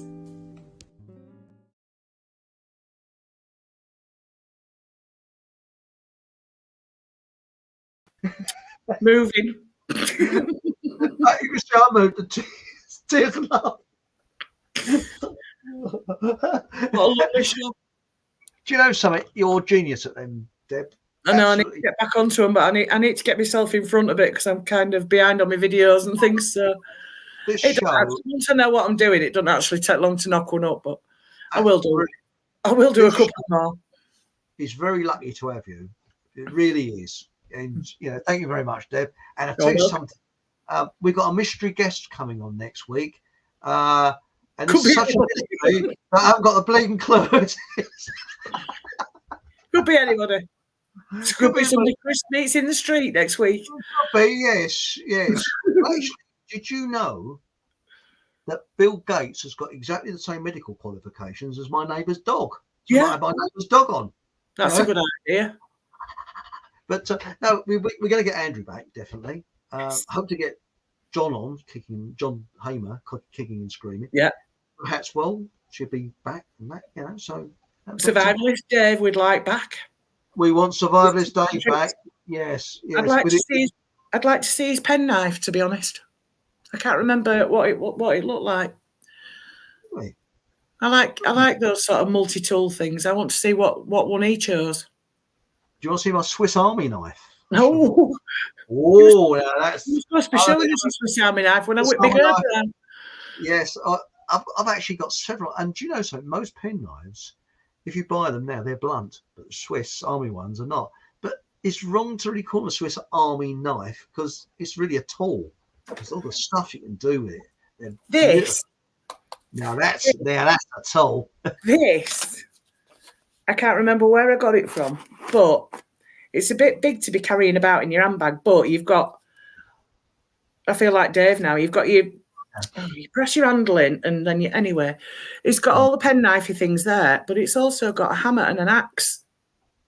Brilliant. And I thought, if I ever got stuck anywhere, because that blade is really sharp. Yeah. Thought if I ever got stuck anywhere, I'd be able to like chop firewood and hammer things. Yeah. You probably will need that. Oh, I can't get that back on now. I'm going to cut my hand off getting that back on. Oh, that's a bit. Brilliant. Also, if there's a dog stuck in a car, there you go. You've got your car. Oh, very nice. Your plier things as well. If you get a dog, it's a bit big to be putting in your handbag, really. Yes, it is. Robert's just asked how's the cat. He's mooching about. He's decided he's woken up now and he'll want to go out, no doubt. And also, what about Roger, the Prime Minister of Fockham? Oh, yes. Roger Ring, of which all leading leaders around the world like Rogering the cat. Yes. But that's brilliant. Also, that hammer, you can get dogs out of cars if they're locked in. Or children, because some people are stupid enough to leave the children in hot cars. Yes. I could do a lot of damage with that hammer. Yes. Somebody on a dark night comes up behind you, you say, now this is an hammer. Oh, do a bit of axe throwing. I love that bit in Crocodile Dundee. I didn't like those films very much, but there's one scene I thought they're a bit childish, basically. Stupid. I love that bit. That's not a knife. No, this is a knife. But they were amateurish, actually. I found them a bit embarrassing, actually. I don't know. I don't know. It's just a bit sort of. That's what I'm going to call it. Hang on a minute. Robert's put that's a Yorkshire Persuader, perfect for debt collection and other disputes. Yorkshire Persuader. Oh yeah, that's it. That is a brilliant name for it. I tell you what, in May there's a picnic arranged. A couple of months back I went on this foraging thing. Yeah. Where bloke showed you things you can eat, Well, what's coming up in May is I'll be going on this. It'd be a Sunday, so I'll still be able to see your show because it's during yes, a note from parents if not. And apparently, you've got to take a stove and some water. We're going to do some wild tea. Oh, that sounds good. But yours truly is thinking, I can't take the privacy, so it's a bleeding great thing. Sort of. No, gas cam. What do they call them? Gas cam. Well, anyway. I know. I've got a camping gas one. Yeah, that's it. Camping gas. Yeah. But because they think bloody eccentric, what's he got that? Because my primer stove, you can tell by the serial number on it. It's built in 1938. Right. So it's old, But you can make your own camping thing with out of 2 Coke cans, 2 tin cans together, like a penny just going to let Bob out. And that's what I'm thinking of doing: taking my penny stove along and making several of them and giving them to people. And you can run them on almost anything, really. Alcohol, although in this country it's not called alcohol; it's called surgical spirit. You get that in boots. Or you can run it on meths, which you can get in tool station again, or you can run it on methanol. So you can run it on almost anything, and it's just enough to warm some water up. So I'll be going on that, and I'll be giving a report back. I might actually take the camera and film some of it, so I can show you some of it on here. But that's not until May, and of course in April we've got Roger Hayes coming on. He'll be back from New Zealand. And he'll be talking about debt-free currency. So that's something to make a note in your diary with. We're also thinking of, he's definitely coming on, and he's keen to come on the show. I've done a show with him years ago, and he's good, Roger Hayes. He's another Andrew Johnson. He really does very, very interesting what he has to say. Also, Andrew, I'm hoping to have as a regular guest. I'm pretty sure he will be. And John, hopefully he'll sort out his domestic situation soon. And we're hoping to get Dave the Prepper back on. And his heaters, I believe, are doing very, very well. And I did one that was similar, but unfortunately it was a failure. I did bring on a greenhouse heater, and yes, it does work using methanol and not paraffin, so it doesn't stink the house out. But the heat it gives out is so pathetically low. Well, you can just about keep a mouse warm with it, you know. I mean, it's not very good. Can I just ask what you would actually, if you did the Coke can one, what would you burn in your Coke can, and how would you keep it burning? Well, what you do, you just light it, and it just stops burning when it runs out of. And you can use methanol, right? Meths, which you can get in almost anywhere, or surgical spirit. You can run it on. I should have thought surgical spirit gives off a bit of a smell. Though. It is quite strong. Yes, meths is okay. Best one is methanol, and you can get it off the internet. It's quite cheap. You can buy quite a lot of it for about 30, 40 quid. You buy, quite a few bottles of it. Oh, is that something ethanol? Methanol, yeah, and it doesn't smell. There's no smell. No, because you can burn it inside that, can't you? That's right. And what I'm thinking of getting, because it's just I don't really have many drink cans or anything like that, so I'm thinking of, well, you see drink cans everywhere, really. You see people throwing them around and that. I'm thinking of making several of them because they're so easy to make. You just put. In fact, I might show you how to make one on the show. That's a good idea. But I haven't got it here. It's in my shed now. But I did make one. Yeah. It's very easy, and it's one of the easiest stoves you can make. And you can have a tin can round it to stop the, if it's a windy day, stop it going out. And it's just enough to, you can put a frying pan on there. You can, kettle, anything like that. And they're called penny stoves. Yeah. And it's free to make. You can buy them for about £10. They're very cheap, but they're very good. Very good. Yeah, I like that idea. Being able to make your own burner. Oh yes, and also you've got alternatives of fuel, because I've always thought that gas was expensive, and you can't get it very bloody places now. I mean, no, I've not seen it for ages. I haven't, and I mean I've got one that uses these quarter cans, and you can't buy them at all. Hello, my phone's. I think we've still got an old stove and my granddad's in it because he used to do a lot of camping, and it comes in a cylinder thing in a bag, and you take it all out and then you fix it all together, and your gas can goes at the bottom, and it's really old, and then I think it opens out on the top, so you've got. That's right. Yeah, that's a Primus. The trouble is they stink. The paraffin. Yeah.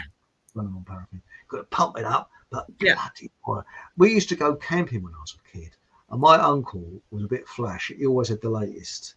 And he had the camping gas when it first came out, And my dad had this, I've inherited it, this 1938 Primus stove. Took a bit of getting going, because but he could boil water for tea in a fraction of the time this camping gas thing. This little camping gas was going, it's just lukewarm water. My dad's Primus stove's going, it's like Concord revving up. Put a kettle on there, things boiling like anything. But they were brilliant. But what happened is the Boy Scouts used to use them, and then they said, oh, they're dangerous. Yeah. So they decided to I'm going to turn my phone off. Like an hour and a half into the show. There he is. Right, there we go. Actually, but I'm not expecting mine to go off. But now what happened is they banned them in the Boy Scouts. Yeah. So then there was loads of Primus stoves that you could buy on the market very, very cheaply. And then they realised that the alternative stoves were more dangerous than the Primus stoves. So they want the Primus stoves back now. Yeah. But they're brilliant Primus stoves. I love them. I think they're terrific. But that's what your granddad had. I guarantee. It was in like a green canvas sleeve. Yeah. But this one is in the man cave. Big piggy one. This one's about that big, about that high. And it takes a bit. It's a skill to get them started. They're a bit of a bastard to start, and that's where you use the meths.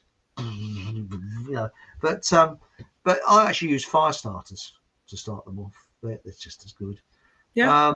But you get a bit grubby and a bit dirty. Gaz is clean. But again, I don't think. Where'd you get Gaz? You'd probably get them from somewhere like Go Outdoors. I think I've seen them in there, the little gas stoves and the bottles. But gas bottles now cost a fortune. Well, they do. I've still got one from camping. Yeah. But I think it's far better. As I say, you can make your own. Free. Doesn't cost you anything. And they're so small, you can put them in your pocket. And if you go to, you can get them in Tesco's. Those things you use to put, when you're doing the washing up, one of those like metal cylinders with holes in the side that you put J-cloths in, or you can put things in. Oh, yeah, I've got one for cutlery when I'm washing up. That's right. You can use them as stoves because you can put twigs and things inside, burn it, and then put a little kettle on the top, and you get boiled water. Do you know, I'd never thought of that. That's a brilliant idea. Because as long as it's a stainless steel one, IKEA used to do them. Although there's no IKEAs near me now because they closed it down. Right. But you can buy them order. But seriously, I saw them in Tesco's the other day. And they're just brilliant for it. And a lot of people call them hobo stoves, and you can use them. But I won't be doing that. They've got to draw the air through the flames, haven't they? Correct, yeah. Would never have thought about that. Yeah. I don't know whether it's going to be dry in May or wet. I don't know what it's going to be, the weather forecast. But it's Aunt Sunny. I'd love to learn how to make one of Chris's stoves. Well, what about next week? I'll show you how to make one. Yes. Very easy. I could explain it, but it'd be a bit difficult. I've got to show it to you how it's done. Yeah. But it's very easy to do, as long as you're very careful, because you're dealing with drink cans, and they can be very sharp. Yeah, they can. And you can. Yes, they can. I see what I did there. The Zipro, this is Ancient Ruby. The Zipro paraffin heater is superb. I just got one and paid 230 quid with excellent positive feedback. I've not even heard of it. How big are they? Are they like, what did they used to call them ones that used to stand alone? Aladdin. Calagas. No, Calagas. Calagas, yeah. Yeah, we've got one of them in the man cave. Gaz keeps going on about bringing it in. I'm like, not in this house, not with the fumes. That's the trouble with paraffin, but I think the modern ones don't smell, so they say. I don't know. Ancient Ruben will be able to help us out with that one, because I know that the primer stoves whiff like anything. It's all right if you're outside, it doesn't matter. But if you're indoors, blimey. People used to have them as their main cookers indoors in the 30s and 50s, apparently. I don't know. But, we've got the for camping. I don't go camping anymore now, but for camping, we've got one of the ones in a case. The stove and it comes with a gas can along, like you fill a lighter with, that kind of gas can. They're really handy, and it all just shuts up again once you've cooled it down, and away you go. I've got a sort of proper cooker with a grill. It's years old, and a bloody great gas cylinder. Yeah, across the earth. And apparently, you've got to look into this first. This is very dangerous. But there's some garages that sell LPG gas. Yes. Which is the same as what you've got in those cylinders. Yeah. And there's a chap, I can't remember his name, on YouTube. They do this in Australia. You can go into their garages and fill up your equivalent of gas cylinders. And he showed you get a special gauge that you put on top, and you can actually fill it with LPG. And he said it costs you absolutely pennies. Right. That's handy to know. You've got to be very careful. You mustn't fill it right up. You've got to leave it a little bit short. Yeah. Leave a gap. You've got to really look into it. And but you can buy this special thing that you screw into it. Right. But I've always thought an like the attachment. Yeah, it's like a gauge or something tells you. But I always I think that this penny stove is probably better because you just water in and you put your methanol in, catch light to it, and where you go, Ruby's saying they're hard to find, but many are charging over £300. And then she said, These are superb, and the wick lasts years. Just need the fuel, and after much research, these in the long run will pay off and keep you warm. I might have to look into that. Zibro paraffin heater. The only thing is paraffin used to be as cheap as chips. Now you can only buy it in Home Base and B&Q and places like that. The expensive shops. Bloody expensive. But methanol, I'm not sure you can run it on methanol. You might be able to run that on methanol. Because I actually, I tried that paraffin heater, which was a failure. I have to admit it was a failure. That's a shame. Because I thought you put your heating on using normal gas central heating, and this will keep your room warm.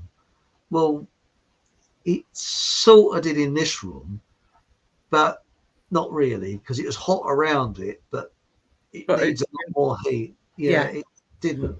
It didn't radiate around the room like you expected it to. No, and I don't think I'll be putting in a greenhouse, but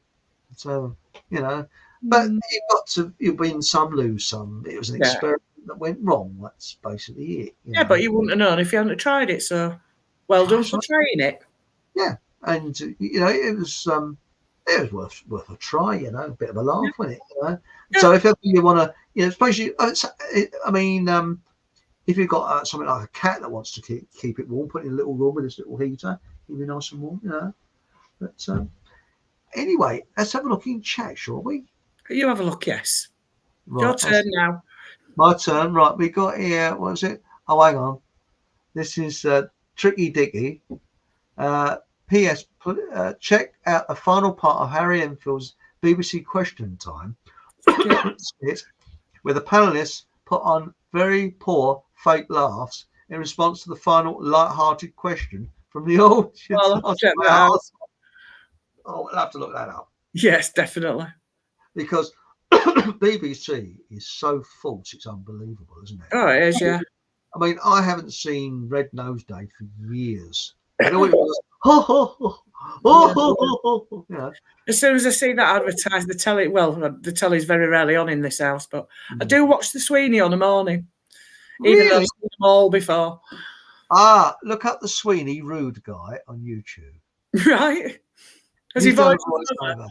Oh, I love that sort of stuff. Oh, have you seen? He's done Star Trek, Camberwick Green.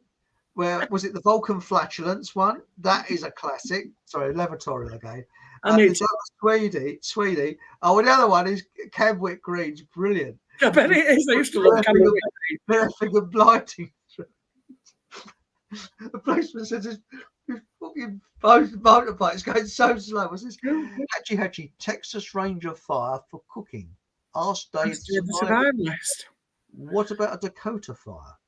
Now, Dakota fire, I think is where you dig a hole in the ground, and then you dig another hole at 45 degrees going into that hole. Oh, so it draws in, and that's right. And you just put a pot over the top, but you got to be careful there's not all dry grass around because it keeps the whole area around. But that's one way of doing it. I like the penny stoves. I quite like them because they're very small. You can carry them with you and that type of thing. I did buy Dave's heater, but I've only used it once so far. I didn't manage to get much heat off it, to be honest. Maybe I'm doing it wrong. Yeah. I don't know. I mean, it was just a matter of putting it up on the bricks and then the thing underneath. Well, the theory is that the air that's blasting along the top will draw the air, the flames up, and give you this great blast of heat. Again, a bit like from the fan at the end. From the front at the end. Yeah. That's good. I mean, what I'm doing at the moment is I've got tubular heaters. I've got one in our loo, which is very, very good, and it's only about 80 watts, so it's very low wattage. Yeah. And I'm going to put them with fans on them, so it sucks the hot air across the room. Yeah. And the wattage is very, very low. And I like tubular heaters. I think they're brilliant. Because if you put an ordinary bar on, so have an electric fire, that goes into thousands of watts. And also, if you want to save money, but get yourself a slow cooker and use it as an oven. That's what I do with mine. Jacket potatoes are really nice in slow cookers. Yeah, but I've said that to you before. I like a crispy jacket potato. But it does go crispy. I thought they'd have gone like soggy because I don't know if people can eat microwave jacket potatoes at all. No. No, if you don't get any liquid in there at all, and what I do, you know these little fireproof bags that you get that you put toast in, that you put in your toaster. So yeah. Get them, wash them, of course, put your vegetables in there, and then fold it up, put it at the bottom of your slow cooker, and the vegetables will cook in their own juice. Right, yeah. And then you put a jacket potato. The secret of jacket potatoes is you rub oil on the outside of the skin. Yeah. And then you get a little bit of corn, what's that called? Cornstarch. Right. Cornflour, that's the stuff. Sorry, I'm a bit American here. Cornstarch. Cornstarch. Look at it. American bleeding recipes. And just sprinkle it a little bit over the top. Not much. And that'll go really crispy. Well, I might have to try it. I don't want my slow cooker on all that time to find out I've got a soggy potato. No, it's about 4 or 5 hours on high. I'm on a few of the slow cooker groups on Facebook, and they keep coming up with cakes and stuff like that. I'm like, I just know I'd make a balls up of that. I can make a cake in an oven fine, but I know I'd balls it up in a slow cooker. I did bread in mine. Did you? Yes. And the crust, well, if you've got false teeth, destroy the crust is so crusty, it's unbelievable. It really is nice. I need to know how to do that, Chris. Right, and also what was it? I did bread where no knead dough, yeah, and you actually put it in the fridge overnight, and nature does it for you. Proves it. Yeah, that's it. But it proves itself. It proves itself. It comes out and goes, I am dough. Look at me, I've got plenty of dough. You know, it's proving itself. You see, my mum used to just knock up batches of homemade bread buns, and she was an absolute natural at stuff like that. But I just seemed I had a bread maker, and I thought, my mum bought it for me actually for one of my Christmas presents years ago. Mm-hmm. And I got this bread maker, and I put everything in, and it did everything. And when it finished, you could smell it all over the house. And I took it out, but the paddle left a massive, great big hole up the middle of the loaf. Correct. I got one from Lidl's. Yeah, I did the same. Yeah. There's got to be one out there that doesn't leave a massive hole in your loaf. My one did 2 small loaves, 2 half loaves. And there's right. a great hole in the bottom. And with the bread, it tastes delicious, but it doesn't last very long because there's no preservatives in it. No. Next day it'd be as dead as a dodo. But I've actually, believe it or not, I've cut out bread from my diet. And it sounds a bit boring, and you lose incredible amount of weight. Yeah. Bread. It's a big source of carbs, isn't it, bread? And you become a real miserable bastard because all you eat is hard. Because you get these bleeding hard-boiled sandwich. Oh, you have? Yeah, very happy. Because in these health food shops, do you know you get a full refund if you enjoy the food? You got this? Is it disgusting? Yeah, yes. Oh, I love that then. Yeah. Oh, Ruby, stop it now, because Ruby's saying that bread can be done over a camp stove. Yes, in a Dutch oven. Yeah, I'm bloody missing out here, me. Yes. There's got to be some easy way. I did Nigella's. You need it every 10 minutes for... No, hang on. You need it anyway. It's very little kneading you need to do with this loaf, and it uses sour cream in it. And those loaves come out beautiful. I've got arthritis, and I thought, all that kneading, I can't stand for 20 minutes and knead a thing of dough.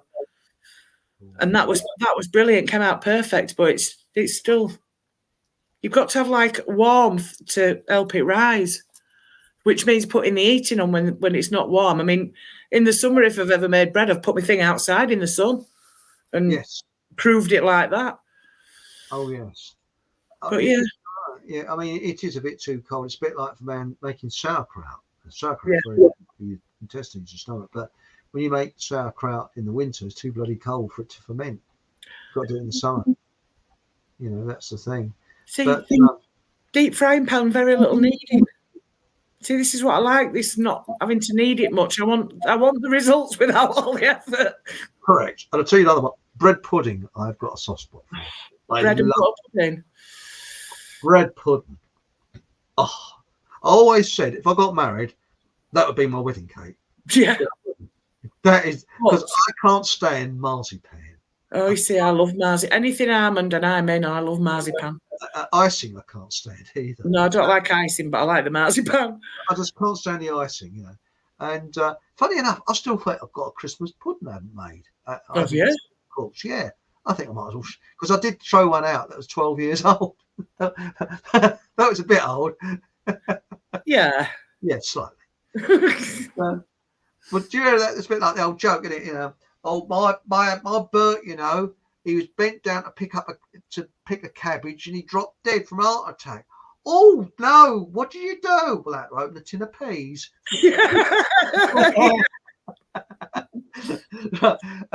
Hadji, a Kelly stove is supposed to be good on the short term still. And what do I know? Kelly, that rings a bell. I don't know why that rings a bell. Kelly stove. I know there's rocket stove. Yes, I made a rocket stove. Did you? Yeah, you make it out of concrete. What? Cement and what's that stuff that comes from volcanoes? Oh, lava, pumice. Lava, pumice. No, it's, you put it on your flowers. I can't think of the name of it. Anyway, you mix it with that. It stands a lot of heat, and you got to get the mix just right. And it's a concrete one. Was it what's yellow and swings from cake to cake? Tarty fan. Let's tickle with that. Hey, he's coming up with a good ones tonight, isn't he? Tarty fan. That's funny. But do you know the word meaning to this well-known rhyme? Okay. Right, cock robin. Yeah. But do you know the beginning of this? What the next verse is? What is the beginning of cock robin? There was. Oh, I can't remember. No, it's gee. What's this up my arse, Batman?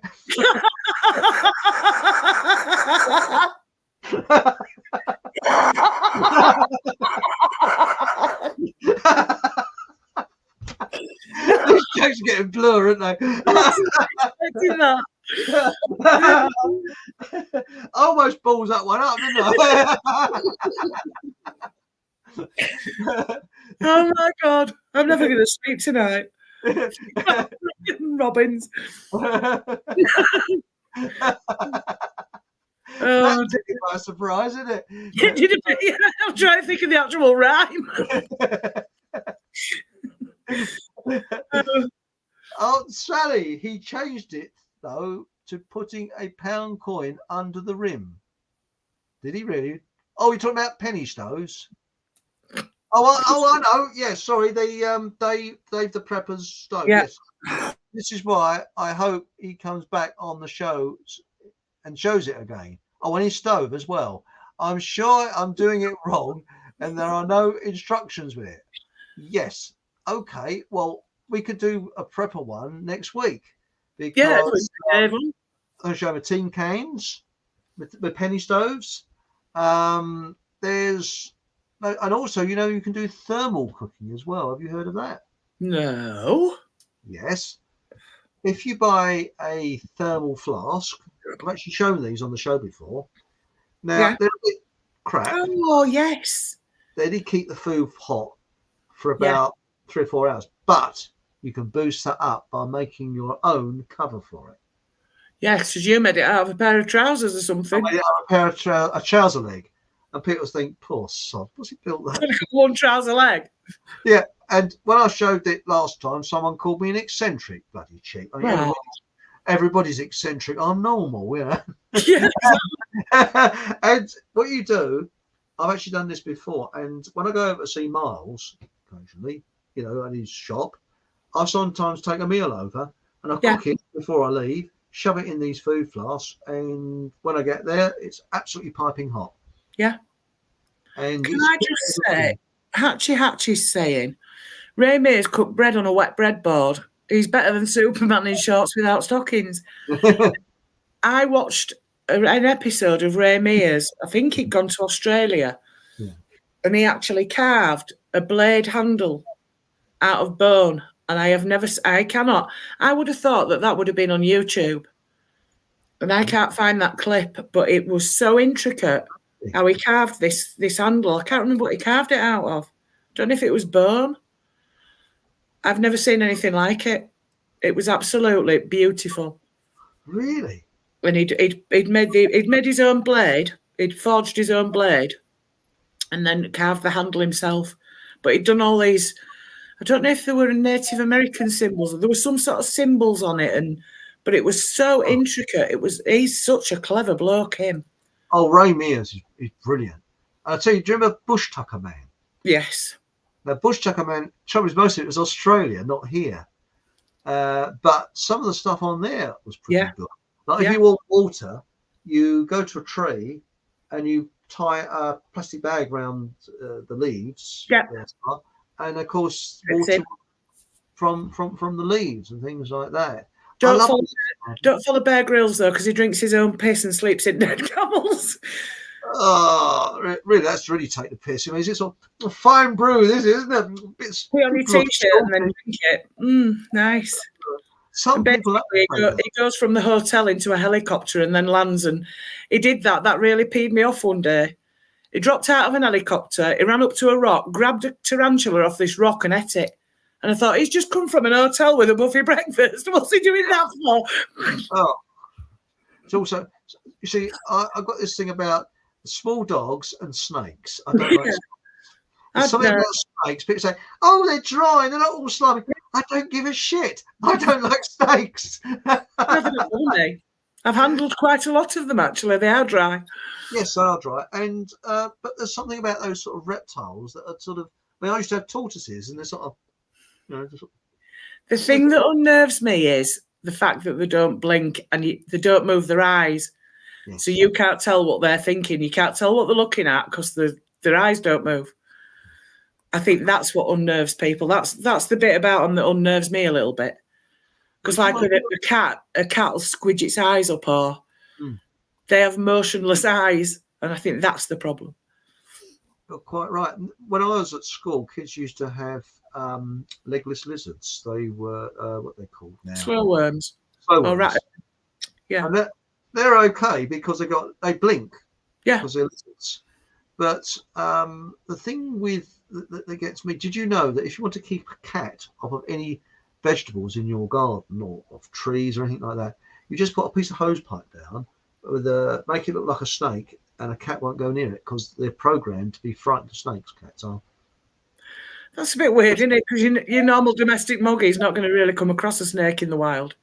Seriously though, it does keep. I mean, I wanted to keep some cats off of an apple tree that I've got, and I just put this.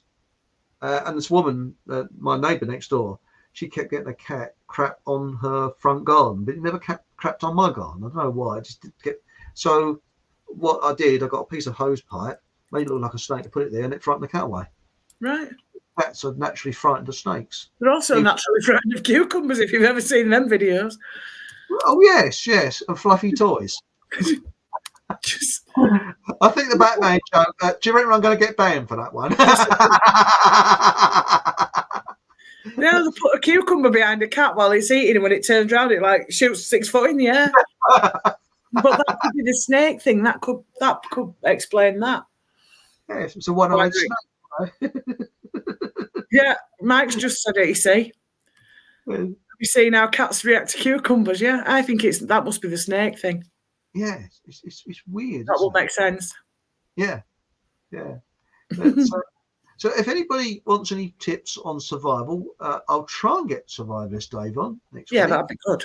That'd be good, and we'll try and get Survivalist me on. With your tin cans. We need to be seeing that. Sorry? We need to be seeing that. Oh yes, with my tin cans. Yeah. And I thought you said with my pink hands. I thought, well, no, shitty old hands, But just pick me over a bit. Oh, they'd be green then. Oh, by the way, talking about picking your nose, do you know if you're in a situation where a rapist is eyeing you up and down, that is a way of seriously, that's what they teach ladies to do. Is There's a it? survivor's course, yeah. There's a survivor's course, and a chap on YouTube said that if you're in a position, say on a train or a bus, and there's a bloke looks if he's going to attack you, pick your nose. He said that. So knee in the bollocks don't work then. Yeah, and a knee in the ghoulies as well. Yeah. Oh! Yeah. It's a bit like the Irishman that goes on top of a bus, and he says to the conductor in the days when they're conductors, "Excuse me," he says, "do you mind if I bring up a crate of Guinness?" The conductor says, "Certainly." He goes, "Oh, okay." We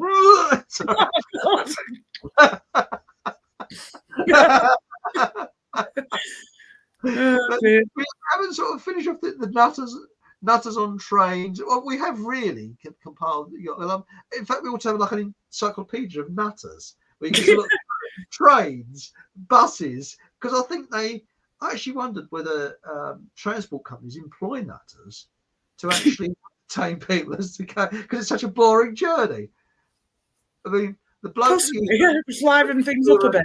Yeah, I mean, the bloke that used to rearrange the people. Yeah, why don't you sit there, dear, and then you can sit over there. I used to miss myself laughing, providing I knew what he looked like. So when he sat down, I kept away from him. Embarrassing people. Mind you, I did have an embarrassing situation once in the cinema. Do you want to go into? Back to the flea pit again. Back to the flea pit. And I had a girlfriend that was very prim and proper. She was a bit snobby. And she had this thing about watching these bloody American violent films, which I hate. Right. And the trailer film, which is years old, and it was years old then when we saw it, was Leptomania, you see. Yes. And I thought, bleeding French film, you know, I'd hard day at work, come home, go to the bleeding cinema, see bleeding French film, and sort of sitting there. And when it came on, it was Leonard Rossiter, and it was a documentary about a man that could break wind to entertain. Tunes, yeah. He was the highest paid entertainer in the Moulin Rouge in the Edwardian times. Yeah. And I was off my seat with laughter, and she moved away to another seat with her friend.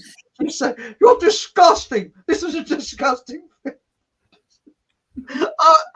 If ever you're depressed, it's actually on YouTube now. See Leptomania. And I was, because it starts off, you see, what is it he could do? He's the highest paid variety artist. What is it he could do that we could all do?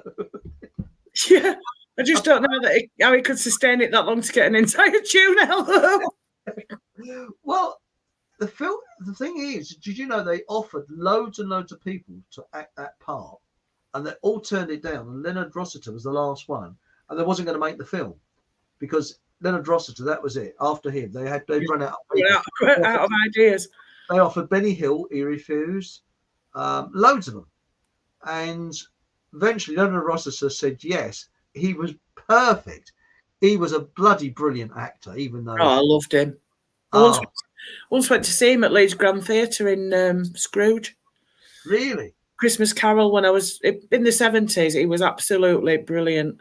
He played Scrooge and he played that part excellent. Yeah, really good. He was a real actor. Did you ever see him? See, most of my favourite films were Stanley Kubrick films because he was a genius, I think. Absolute genius. You ever seen that one? Barry Lyndon. And do you know? I haven't. I need to watch that. Somebody mentioned that the other week, and I thought that's one that I haven't seen. It's filmed in Ireland. Right. Yeah. Was in that. He was in 2000. Did you know Leonard Rossiter was in 2001: A Space Odyssey as well? Was he? Yes, he was actually in that. He's in a lot of Stanley Kubrick films. Yeah. I think Stanley Kubrick admired his acting because he was so good. But no, he acted the part. Love Normal Wisdom. I was born on his birthday. Really? Yes. 4th of February was Norman Wisdom's birthday as well. Oh, happy birthday, Debbie Veddy. Oh, I've the had it, former yeah. Reginald Perrin. Yes. Oh, yes. Sorry, Yeah. I clicked that off. Yeah. Do you remember the grot shops where he sold grot? And everything he sold in his shop was guaranteed to be faulty and grotty. And someone walked in and said, "Excuse me, I'd like to buy a picture, please, that's for someone's wedding, and they completely lack taste, and I can't stand them." So this bloke said, so Leonard Ross said, "Well, this picture is completely tasteless. It's absolutely vile." And she said, "Oh no, you're just using your sales techniques, aren't you? Yes, that really is awful, but I want something more awful than that." and in it they said the non-dissolving suppositories. They did a survey. They said that 95% of people told us what we could do with them. But Leonard Foster was genius. But there are people like Ronnie Barker. Oh yeah. Because he could do straight parts. Yeah. And the two who also, you didn't realise it, who was very good at straight acting, and that was Dave Allen. Yeah. He was a comedian. Yeah. And again, another one of my favourites is In Search of the Great British Eccentric with Dave Allen. It's on YouTube. I've watched it again. You think he's going to crack a gag, and you think he's going to be. He treats everybody with respect. He's very polite with them, and he doesn't take the mickey. He just sits there, and goes, "Yes, okay." And sorry, he was another good one. I was in fits of laughter with him. He was absolutely. Oh yeah. But what comedians have we got now? We haven't really. No. We had the 80s where they went all political. Yes. And now it's just like the delivery is like they think they're funny and you've all got to laugh along. Yes. It's not like it doesn't flow like it used to do. No. And have you heard that what I call it's like sort of canned laughter? Yeah. That puts me straight off. You think, what bloody hell? That puts me straight off. I can't stand watching them when they do that. No, I saw that one. What was it? Last time I saw any television, Miranda, and I thought no. The Office. I don't get. I just look at that. You either get it or you don't. I just look at it and think, because I don't really like the bloke who acts in that. What's his name? I can't think of his name, but I just don't like the person. And I think that there are, let's say, all the good comedians have just gone. I don't really find this new age, what they call it. It's just a gender. It's just politically correct. Oh yeah, it's political, and no, I don't get that. The funniest comedian that I've been to see recently was a couple of years ago was Sarah Millican. She is good. And it's true what Jimmy Starbuck says. They got a funny bone. Yeah. Yeah. She split the audience into 4, and she was asking people what they'd done, because obviously we'd just come out of lockdown. I mean, we'd had our tickets, and then the lockdown, so we had to wait until the lockdown was over. And she split up, and she's actually shouting at people and asking them what they've been doing from every quarter. So this woman said, "I threw my husband out." And she went, "Oh, I wasn't expecting that." She said, "How did that go?" She went, "Absolutely brilliant." She said, "What did your husband think about it?" She went, "I don't know, you'd have to ask him." And then all of a sudden this male from the other side shouted, "Why don't you ask me? I'm over here." And Sarah Millican's face with a picture, she actually thought it was somebody being funny in the audience, but she actually thought that the woman's husband were in the audience. Bloody hell. She was just stood there with her mouth open. She didn't know what to say. And she went, "Are you really your husband?" And he went, "No, I'm only joking."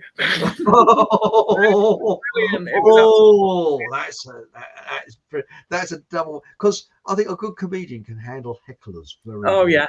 Oh, she can't. I mean, she don't get any hecklers, really, but people shouting stuff out like that, it was just really, really good. Well worth the money. That's what I say. One of my uncles was, because, I had 3 uncles that were comedians, and one of them had a heckler. And I think it was my Uncle Ern had a heckler, and he knew exactly how to put them down. down all the time. But the funny thing is, there were 3 different types of comedians. Yeah. One did stories, one did gags, and one played with words. Yeah. All the time. Yeah. And they never overlap with your gags, but they always believed, and that's what they advised me, always leave the room laughing. Yeah. With people laughing. Doesn't matter if they're laughing at you, laughing. You want to leave the room with them laughing. And I think that's spot on, you know. Yeah, I agree. Because you heard about the 2 nuns and Mother Superior who snuff it and go to heaven. Have you heard that one? There's a few of them. Go on. And there's Peter standing at the Golden Gates with his clipboard, and he says, "Well, before I can get you into heaven," he said, "I have to ask you some questions." See, so he said they're not difficult, you know, they're very easy. So the first nun, she said, "Right, who was the mate of Eve?" "Adam." "In you go." "Okay." And then he says, "Where were Adam and Eve?" The second one, "In the Garden of Eden." "In you go." And Mother Superior, she said, "Well, I'm going to have to ask you a more difficult one." She said, "Okay." She said, "What did Eve say when she first met Adam?" She said, "Well, that's a hard one." "Oh, that's correct." "In you go." Sorry. I've heard that one before. Yeah. And on that note, I think we're up to our time, aren't we? I think we're over our time, but it's been one of them nights. One of those nights. And next week we'll try and get survivors. He's the mystery guest, isn't he? That can on now. Well, it might be if we can't get him on. Right. So, do you want me to Swiss Army knife? Do you want to see the old? Oh yeah, we need the tin stove and the Swiss Army knife. Swiss Army knife. What else was it? Oh yeah, and the thermal thing with the doofer. Yeah, but everybody laughs when I put that on. Right, I'm just lining the outro up. Okay, have we got any more in the chatties? Ray Mears. No, we had to think about Ray Mears. Right, Rowan Atkinson. Yes, he was very funny. I love Blackadder. Oh, crumbs! Yes, I still think the best one was the First World War one. That was quite fun. Yeah, because although I don't like Ben Elton who wrote that, he did do a good job. Yeah, it did. It ended perfect when they just froze it and you just let your imagination. Yes. Gets me every time, that one. Perfect, isn't it? What's this? Hatchy? Ruby, as for Bono, oh bloody hell, don't talk about him. He's probably lost his head in a dark place in front of a mirror somewhere with his mate Bobby Gelding at Billy Gates' expense. Yes, I don't like Bono, thank you very much. You know, but he's right. You, sorry? I'm just saying thank you, Ralph. Right. Great show, Chris and Debs. Remember, if you haven't had a reply from me when you write to me, it's because I'm an ignorant git. No, it's because I've had a lot. So, you know, you will get text messages, so he's not going to bloody reply to you if you email him. And remember, I'm going more over to Telegram now. And even though, and also there is the Facebook group, which is Ockham Hall, which is always updated and all that. But I don't do live broadcasts on Facebook like I used to. No. I don't like Facebook very much, you know. Because it's shit. It's shit, yes. So please tune in, same place, same time. This Thursday, I can't promise anything, but there might be a little surprise coming on. No. Sorry, I told you, Deb. I'm as surprised as anybody. Yes, but no, because it's with Miles, we want to try and build up the audience for a Thursday show. So we're going to be putting stuff on every Thursday because, and we're going to, soup the show up a little bit for Miles. Yes. So remember, same place. And next Sunday, 8 o'clock. Yes. Remember Deb's thumbs up and all this. Strange things this Sunday. Strange things. Ghoulies and ghosts and things. Bits of that. Whatever happens, have a bloody good laugh. Yes. the first thing. Because Good remember, night. laughter is the best medicine unless you've got diarrhea. Yeah. Good night, folks. Take care. Good night. Bye. Bye.